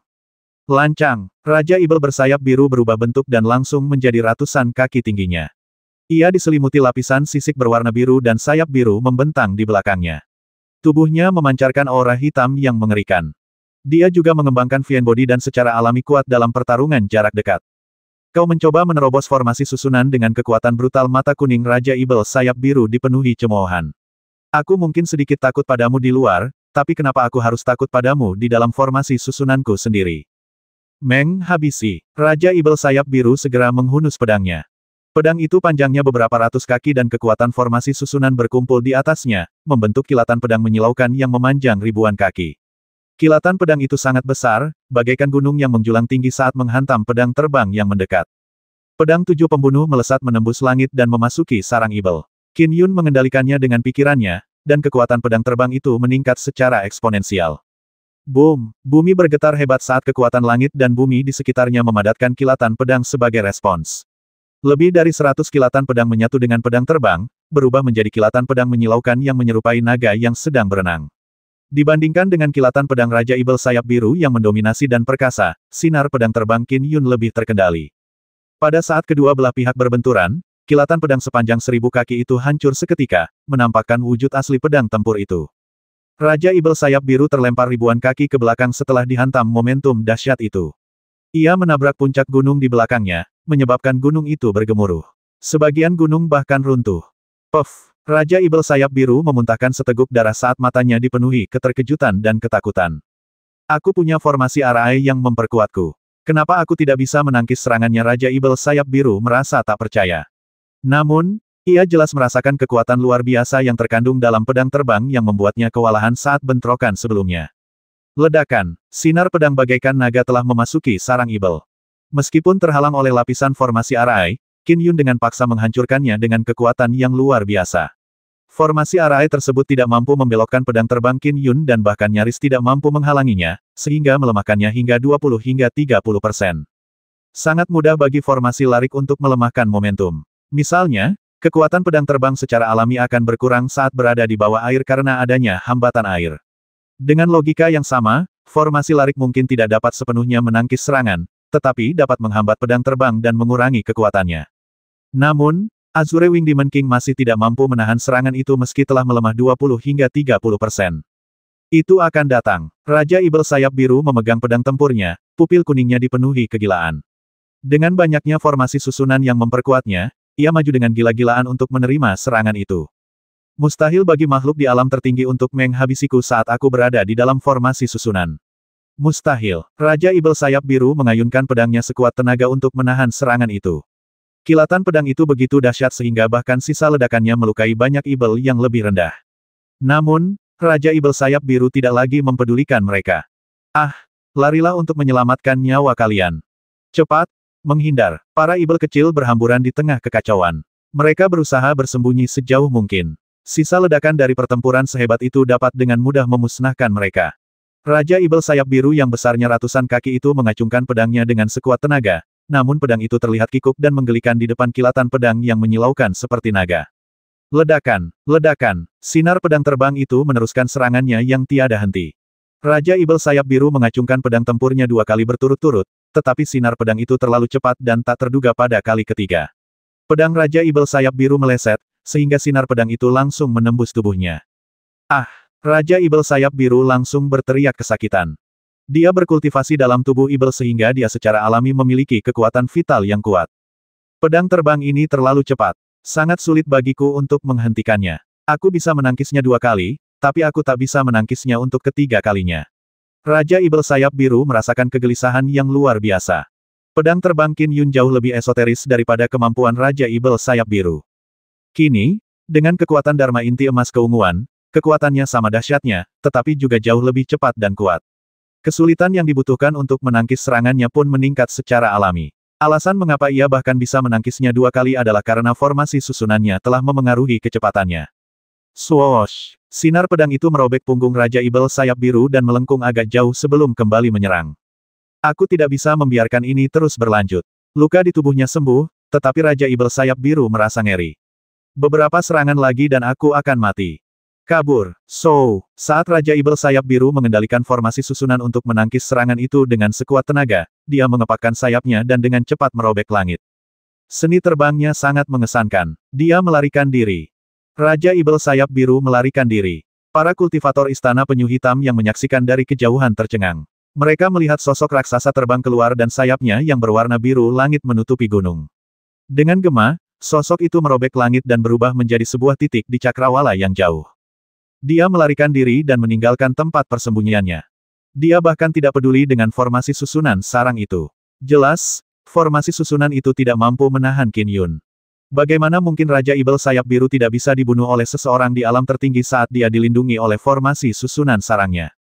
Namun, pedang terbang Qin Yun langsung melesat dan, dengan beberapa serangan, membuat Raja Ibel Sayap Biru melarikan diri. Para kultivator Istana Penyu Hitam tercengang. Banyak kultivator bahkan berpikir, makhluk di alam tertinggi tidak bisa melakukan itu. Mungkinkah Qin Yun sudah tidak berada di alam tertinggi? Para penonton terkejut. Qin Yun tidak menunjukkan belas kasihan. Apakah kau pikir kau bisa lolos dengan pikiran Qin Yun? Sinar pedang yang menyerupai naga berenang melesat ke langit dan merobek langit dalam pengejaran. Pedang abadi mampu menghancurkan semua dharma hanya dengan satu pedang. Mereka paling jago menyerang. Kecepatan pedang terbang itu sendiri merupakan aspek yang sangat penting. Jangkauannya juga sangat jauh, dan bahkan jika seorang pendekar pedang abadi diam, pedang terbang itu dapat menempuh jarak ratusan kilometer, menghasilkan kekaguman luar biasa yang ditimbulkan oleh seorang pendekar pedang abadi. Untuk bersaing kecepatan dengan pedang terbang Qin Yun, hanya ada segelintir makhluk di dunia yang mampu melakukan hal itu dan daftar itu jelas tidak termasuk Raja Ibel Azure Wing. Gawat, dia mengejarku. Raja Ibel sayap biru menoleh dan melihat sinar pedang sudah di belakangnya. Tanpa terhalang formasi susunan sarangnya, kekuatan pedang terbang itu terasa lebih nyata. Lebih kuat, lebih cepat, lebih ganas, dan lebih tak terduga. Raja Ibel sayap biru tidak yakin bisa menangkisnya. Hal ini membuatnya merasa putus asa. Aku, sayap biru, telah berkuasa selama 1000 tahun. Apakah aku akan mati di tangan Qin Yun hari ini? Raja Ibel sayap biru tiba-tiba berhenti di udara dan langsung berbalik, mengacungkan pedangnya. Kilatan pedang yang dipenuhi hawa nafsu darah berdengung saat menangkis pedang terbang itu. Tuan, selamatkan aku. Selamatkan aku. Raja Ibel sayap biru menghubungi tuannya melalui harta transmisinya. Tuannya adalah seorang Vien Celestial dari Sekte Leluhur Bur. Menyelamatkanmu di mana kau tanya makhluk surgawi itu? Aku di ngarai Azure Wing, jawab Raja Ibel Azure Wing dengan cemas. Siapa yang mampu menghabisimu di Azure Wing? Itu Qin Yun. Pedang abadi Qin sangat kuat. Aku bahkan tak bisa bertahan melawannya di dalam formasi susunanku. Dia pasti telah memasuki Dao. Dia telah memasuki Dao. Raja Ibel sayap biru menjawab dengan transmisi suara histeris. Qin Yun telah melangkah ke Dao gurunya terkejut. Apakah kamu yakin? Ledakan. Raja Ibel sayap biru sudah kesulitan menangkis pedang terbang itu dengan tambahan formasi susunannya. Kini, dengan pedang terbang yang menyerangnya dari luar, serangannya jauh lebih cepat, lebih tak terduga, dan lebih dalam daripada sebelumnya. Serangan panik Raja Ibel sayap biru meleset sepenuhnya. Terdengar dengungan menggema saat pedang 7 pembunuh langsung merobek dada Raja Ibel sayap biru, membuat lubang berdarah raksasa. Tulang dan dagingnya langsung hancur berkeping-keping. Syukurlah aku telah memindahkan hatiku. Raja Ibel sayap biru masih diliputi rasa takut. Ledakan. Pedang 7 pembunuhan kembali menebasnya, membelah separuh tubuh Raja Ibel sayap biru. Sebagian dagingnya hancur berkeping-keping, tetapi tak lama kemudian, daging dan tulangnya mulai tumbuh dengan cepat dari luka-lukanya, menyembuhkannya. Meskipun Raja Ibel sayap biru telah memindahkan jantung vitalnya ke tempat lain untuk menghindari serangan, energi hidupnya terkuras dengan cepat. Ia tahu bahwa ia akan mati karena energi hidupnya terkuras habis setelah beberapa serangan lagi. Qin Yun, ampuni aku, dan aku akan memberitahumu sebuah rahasia besar. Raja Ibel sayap biru mengirimkan transmisi suara kepada pedang 7 pembunuh. Karena serangan datang dengan cepat dan dahsyat, ia tidak punya waktu untuk mengucapkannya perlahan. Apa rahasianya pedang 7 pembunuh berhenti di samping? Harta karun misterius, kata Raja Ibel sayap biru melalui transmisi suara. Harta karun ini jelas tidak kalah dengan harta karun Dharma kelas 1. Bahkan mungkin setara dengan harta karun Dharma kelas Transcendent. Bicaralah. Kekuatan Dharma yang terkandung dalam pedang 7 pembunuh mengirimkan transmisi suara Qin Yun. Kau harus bersumpah demi orang tua dan istrimu bahwa kau tidak akan menyakitiku sama sekali dan melepaskanku jika aku memberitahumu, kata Raja Ibel sayap biru dengan transmisi suara panik. Aku akan memberitahumu hanya setelah kau mengucapkan sumpah itu. Jika tidak, aku akan membawanya ke liang lahatku dan harta itu akan tetap menjadi sesuatu yang takkan pernah bisa kau temukan. Ledakan. Pedang 7 pembunuh berubah menjadi sinar seperti naga yang menyambar tubuh Raja Ibel sayap biru. Kali ini, kilatan pedang lainnya juga membanjiri Raja Ibel sayap biru, mencabik-cabik jantung yang ia lindungi dengan hati-hati. Tak ada cara lain untuk itu terjadi. Sinar pedang terbang yang dilepaskan Qin Yun terlalu besar. Sinar itu terbentuk dari ratusan kilatan pedang dan lebarnya 100 kaki. Tak ada tempat bagi Raja Ibel sayap biru untuk menyembunyikan jantungnya. Tidak, Raja Ibel sayap biru menatap dengan mata terbelalak, hatinya hancur. Apa dia sama sekali tidak peduli dengan harta karun? Raja Ibel sayap biru hanya tahu kalau botol giok itu aneh, tetapi demi bertahan hidup, ia mengklaim kalau itu adalah harta Dharma tingkat 1 atau harta Dharma tingkat Transcendent. Kau ingin aku bersumpah demi nyawa keluargaku? Qin Yun membara dengan niat menghabisi. Tubuh Raja Ibel sayap biru mulai kembali ke wujud aslinya. Ia adalah Ibel belalang sembah raksasa. Berdiri di atas perahu, Qin Yun, Yi Xiao, dan Ao Sue menatap cakrawala yang jauh. Saat mereka menyaksikan bangkai belalang sembah yang menyerupai gunung itu jatuh ke tanah, mereka merasakan berbagai emosi. Inilah Ibel besar pertama di ranah domain niat yang telah kubunuh, pikir Qin Yun. Sebelumnya, ia telah menghabisi penguasa kuil Ruyi dan penguasa lembah Windark, tetapi mereka hanyalah Ibel besar biasa. Selain memiliki kekuatan dan kemampuan bertahan hidup yang lebih lemah, Raja Ibel sayap biru adalah Ibel besar yang setingkat dengan penguasa Pulau 9 Gunung. Ia adalah salah satu Ibel besar dari Sekte Leluhur Bur yang berpangkat lebih tinggi. Hebat, kata Yi Xiao. Kau hebat sekali menghabisinya. Saudara Yun, aku ingin menghabisi Ibel jahat ini setelah melihat betapa banyak orang dan keluarga mereka menderita di bawahnya. Sayangnya, aku tak punya kekuatan. Qin Yun, kamu memang jauh lebih kuat dariku, kata Ao Sue sambil tersenyum. Dan di sisi lain, di udara, para kultivator istana penyu hitam benar-benar tercengang. Bangkai belalang sembah yang besar itu membuat mereka linglung. Raja Ibel sayap biru itu akhirnya mati, bahkan ada beberapa kultivator yang menitikkan air mata. Dia akhirnya mati. Hari kematiannya telah tiba. Aku selalu berpikir tidak akan pernah ada kesempatan untuk balas dendam. Raja Ibel sayap biru orang pembawa sial itu akhirnya mati. Haha, senangnya dia mati. Qin Yun ini terlalu kuat. Raja Ibel sayap biru telah mendatangkan malapetaka selama lebih dari 1000 tahun di daerah sekitarnya. Banyak petani setempat yang berseteru dengannya. Namun, mereka tidak melihat harapan dan telah lama meninggalkan niat untuk membalas dendam. Mengesankan, pedang abadi Qin menghancurkan formasi susunan dengan kekuatan yang luar biasa. Pedang terbangnya menerobos formasi susunan dan membuat Raja Ibel sayap biru melarikan diri dengan panik. Dan sebelum ia sempat melarikan diri terlalu jauh, ia dengan cepat terbunuh oleh pedang terbang itu, kata pria berjanggut itu dengan penuh harap. Dengan kekuatan sebesar itu, apakah itu berarti ia benar-benar telah melangkah ke dalam Dao? Cermin pemeriksa surga milik Inspektur Aliansi Surgawi terus memantau dunia sehingga pertempuran di langit di atas ngarai sayap biru prefektur awan secara alami terdeteksi olehnya. Oh, di dalam aula cermin pemeriksa langit, dua Taois yang bertugas menjaga area itu menyaksikan pemandangan pertempuran dengan takjub. Sebilah pedang terbang menerobos formasi susunan dan dalam 2 atau 3 serangan, Raja Ibel sayap biru cukup ketakutan hingga ia melarikan diri. Lalu ia terbunuh sebelum sempat melarikan diri jauh. Kedua Taois itu saling berpandangan. Raja Ibel sayap biru adalah Ibel jahat yang hebat di ranah domain niat. Dia berada dalam posisi yang sangat tidak menguntungkan meskipun berada di sarangnya. Mungkinkah pedang abadi Qin telah melangkah ke Dao? Itu adalah dugaan yang sangat biasa. Meskipun melangkah ke dalam Dao sangat sulit, ada orang-orang yang berhasil melakukannya setiap generasi. Misalnya, ada pendeta manusia dari biara Mahakasyapa sebelum Qin Yun. Ada juga Ibel besar yang sangat jahat di negeri utara. Keduanya telah melangkah ke dalam Dao. Alih-alih membudidayakan inti emas berwarna ungu emas jauh lebih mustahil. Tentu saja, terdapat perbedaan di antara mereka yang telah memasuki Dao. Banyak dari mereka yang telah memasuki Dao hanya memahami Dao yang dangkal, dan Dao itu relatif lebih lemah. Bahkan, beberapa dari mereka sulit untuk memadatkan jiwa esensi agar menjadi abadi. Jika Dao yang mereka pahami kuat, akan mudah untuk menjadi abadi. Misalnya, pedang Dao Elder yang digenggam terlalu kuat. Jika garis keturunan para dewa pedang memiliki formula Dharma untuk memadatkan jiwa esensi, pedang Dao Elder bisa dengan cepat menjadi abadi dengan fondasinya. Meskipun gagal menjadi abadi, ia mampu melampaui 1 level dan menghabisi makhluk surgawi dengan Dao-nya yang mengerikan.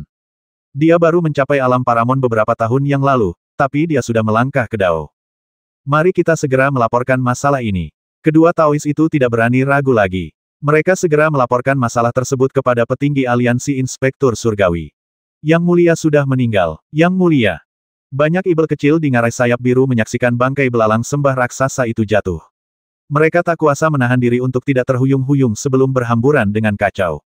Mereka melarikan diri dengan panik ke segala arah. Wus, sebuah pedang terbang kembali dengan cepat membawa harta karun Raja Ibel sayap biru yang tertinggal di kejauhan. Dalam perjalanan kembali, pedang terbang itu terurai menjadi 7 pedang terbang. Pedang 7 pembunuh milik Elder Sword dapat berubah menjadi 7 pedang terbang kelas 2. Selain pedang yang membawa harta karun itu kembali kepada Qin Yun, 6 pedang terbang lainnya menukik ke bawah untuk menyerang puluhan ribu Ibel. Mereka terutama menargetkan Ibel-Ibel besar di alam Conate. Tidak bagus. Pedang terbang datang. 6 pedang terbang menyerang, dan banyak Ibel besar yang tadinya licik menggigil ketakutan. Suara mendesing. 6 pedang terbang bersiul di atas. Karena pemimpin formasi telah mati, kekuatan formasi-formasi sarang Ibel berkurang drastis. 6 pedang terbang itu dengan mudah terbang melewati para Ibel besar, merenggut nyawa mereka. Sekitar 30 detik kemudian, ke-6 pedang terbang itu membawa setumpuk harta karun ke perahu. Qin Yun berdiri di haluan dan dengan mudah menyimpannya. Ke-6 pedang terbang itu terus melingkari pergelangan tangannya sebelum berubah menjadi sebuah gelang.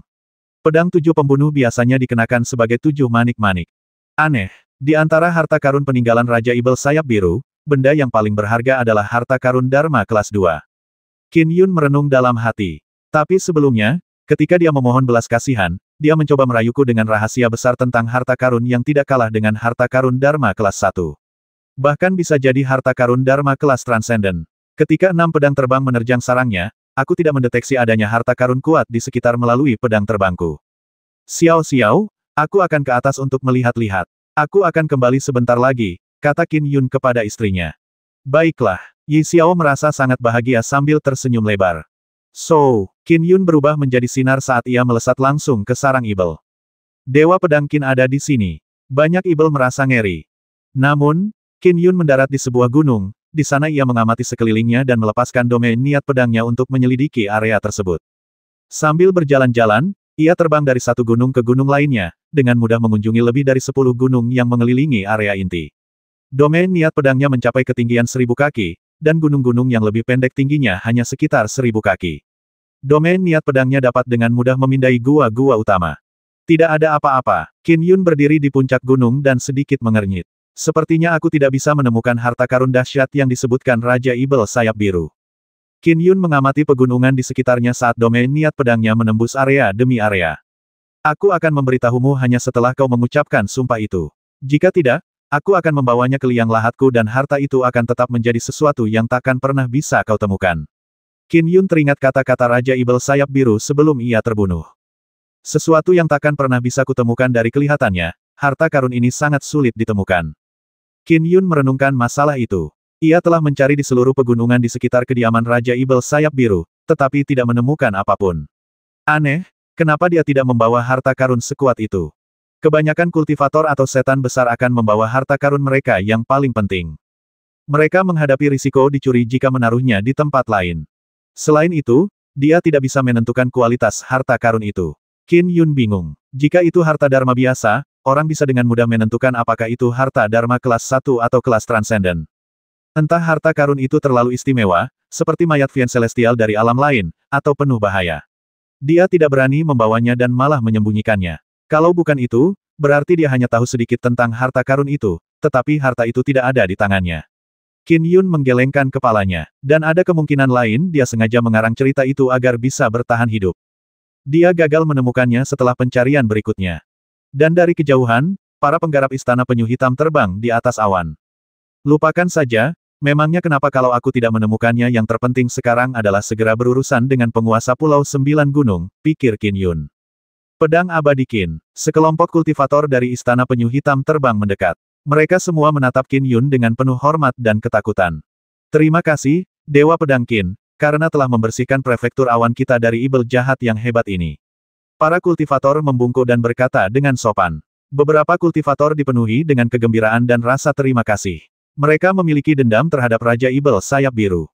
Maaf karena menyerahkan tugas bersih-bersih kepada kalian semua, sesama Taois dari Istana Penyu Hitam, kata Qin Yun sambil tersenyum. Bukan apa-apa, sekarang Raja Ibel Sayap Biru telah mati, ibel-ibel yang tersisa bahkan tak layak disebut.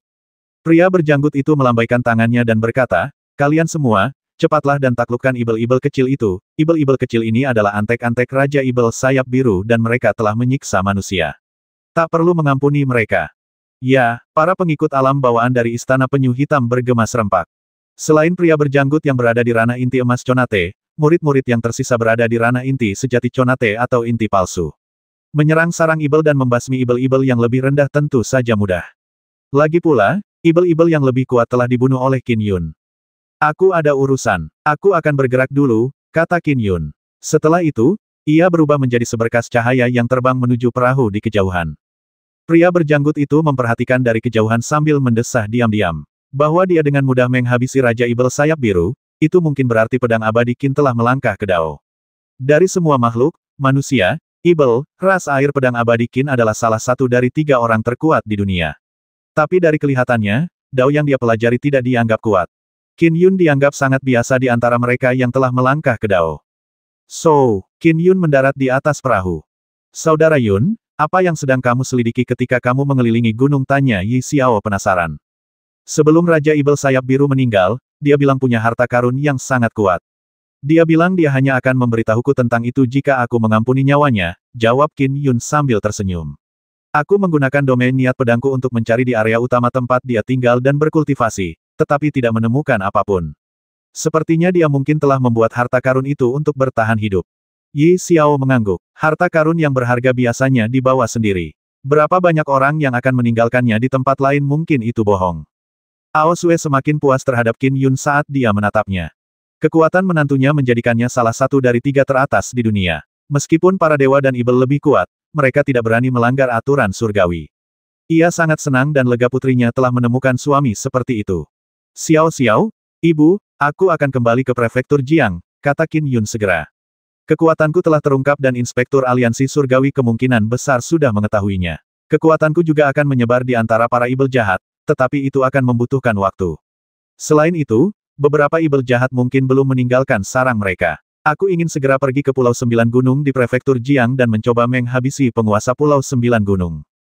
Meskipun dia sadar bahwa dia hanya memiliki peluang 10 atau 20% untuk menghabisi penguasa Pulau Sembilan Gunung, dia tetap ingin mencobanya. Dia berharap penguasa Pulau Sembilan Gunung belum melarikan diri. Cepat pergi. Berurusan dengan penguasa Pulau Sembilan Gunung sangatlah penting, kata Yi Xiao. Qin Yun, dengan seni terbangmu, kau seharusnya bisa mencapai Pulau Sembilan Gunung dalam 1 jam. Mungkin, penguasa Pulau Sembilan Gunung masih di sarangnya. Ao Sue mengangguk. Baiklah. Qin Yun mengangguk dan langsung melesat menembus langit dalam wujud sinar. Ia menuju ke timur, langsung menuju prefektur Jiang. Ao Sue dan Yi Xiao mendongak untuk melihatnya pergi. Semoga saudara Yun bisa menghabisi penguasa Pulau Sembilan Gunung itu, gumam Yi Xiao. Kematian adik saudara Yun selalu meninggalkan luka batin padanya. Dan itu semua gara-gara penguasa Pulau Sembilan Gunung.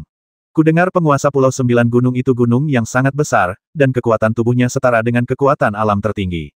Upaya Qin Yun untuk menghabisi penguasa Pulau Sembilan Gunung saat ia berada di sarangnya bisa berujung pada 2 kemungkinan, kata Ao Sue. Pria berjanggut itu terbang ke sebuah cekungan di pegunungan. Bangkai belalang sembah yang besar ada di sana. Di sini terbaring Raja Ibel sayap biru yang agung, mati. Luar biasa. Pria berjanggut itu tertawa sambil memandangi mayat itu, terutama lengan pedang raksasa tajam milik Ibel belalang. Qin, Dewa Pedang, sungguh tidak peduli dengan banyak hal. Dia meninggalkan mayat Ibel sebesar itu. Ini adalah Ibel yang berkultivasi dalam tubuh Ibel. Tubuhnya menghasilkan material yang sangat langka. Jika lengan pedang ini dipanen, mereka dapat dengan mudah dimurnikan menjadi harta dharma tingkat 4 atau 5. Bahkan tubuhnya sendiri dapat menjadi material yang baik untuk pemurnian pil dan senjata. Mayat Ibel biasa bisa diabaikan. Akan tetapi, bagi Ibel yang lebih kuat, terutama mereka yang mengolah tubuh Ibel, yang berarti mereka telah menghabiskan sumber daya yang sangat besar untuk mengolah tubuh mereka sangatlah berharga. Bunuh, bunuh, cepat lari. Setan-setan yang tak terhitung jumlahnya melarikan diri dari pegunungan. Para murid Istana Penyu Hitam tanpa ampun membantai mereka. Istana Penyu Hitam menganggap prefektur ini sebagai rumah mereka. Mereka telah menyaksikan terlalu banyak kejadian di mana Ibel-Ibel ini menimbulkan malapetaka.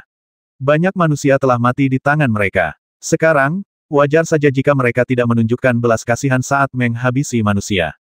Namun, Ibel memiliki berbagai macam trik dan cara. Beberapa bisa memisahkan tanah, terbang ke langit, atau berenang. 10 menit kemudian, sekitar 10% Ibel yang lebih rendah akhirnya lolos sementara sisanya musnah total. Setelah pemusnahan itu, para pengikut Istana Penyu Hitam mulai dengan hati-hati menyelidiki sarang Ibel untuk mencari harta karun. Mereka menerima harta karun dalam jumlah besar jika berhasil membasmi kejahatan di suatu tempat. Dan menurut aturan, harta yang mereka peroleh di sarang Ibel adalah milik mereka.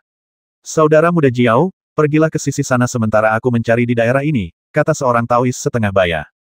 Baiklah, seorang Taois inti palsu muda bawaan lainnya mengangguk sambil tersenyum.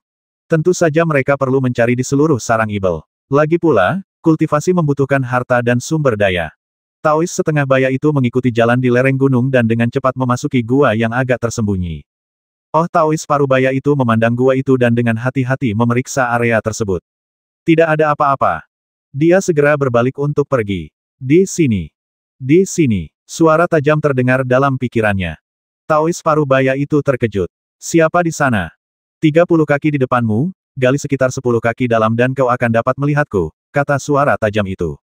Oh, Taois parubaya itu mengerutkan kening. Ia tampak seperti parubaya, tetapi ia berada di alam inti sejati terhubung dan telah berkultivasi selama lebih dari 2 abad. Ia telah bertahan cukup lama untuk tidak terlihat bodoh. Biarkan aku melihatnya. Meskipun ia berkultivasi dalam ranah sage pendiri fisik, ia memancarkan kekuatan dharmanya dan membentuk telapak tangan raksasa di udara. Boom! Telapak tangan bertenaga dharma itu memisahkan tanah berbatu dan segera membentuk kolam kering di dasarnya, tempat botol giok hijau berada. Botol giok hijau itu berkelap-kelip dengan lingkaran cahaya. Kamu botol ini Taois parubaya itu bingung. Akulah roh benda dari botol harta karun ini. Aku pernah terluka parah di zaman kuno, kata botol giok itu melalui transmisi suara. Roh benda Taois parubaya itu terkejut. Harta karun yang bisa menghasilkan roh benda adalah harta karun Numinous. Ia segera MS-kan sebagian kekuatan dharmanya ke dalam botol itu, tetapi ternyata kosong.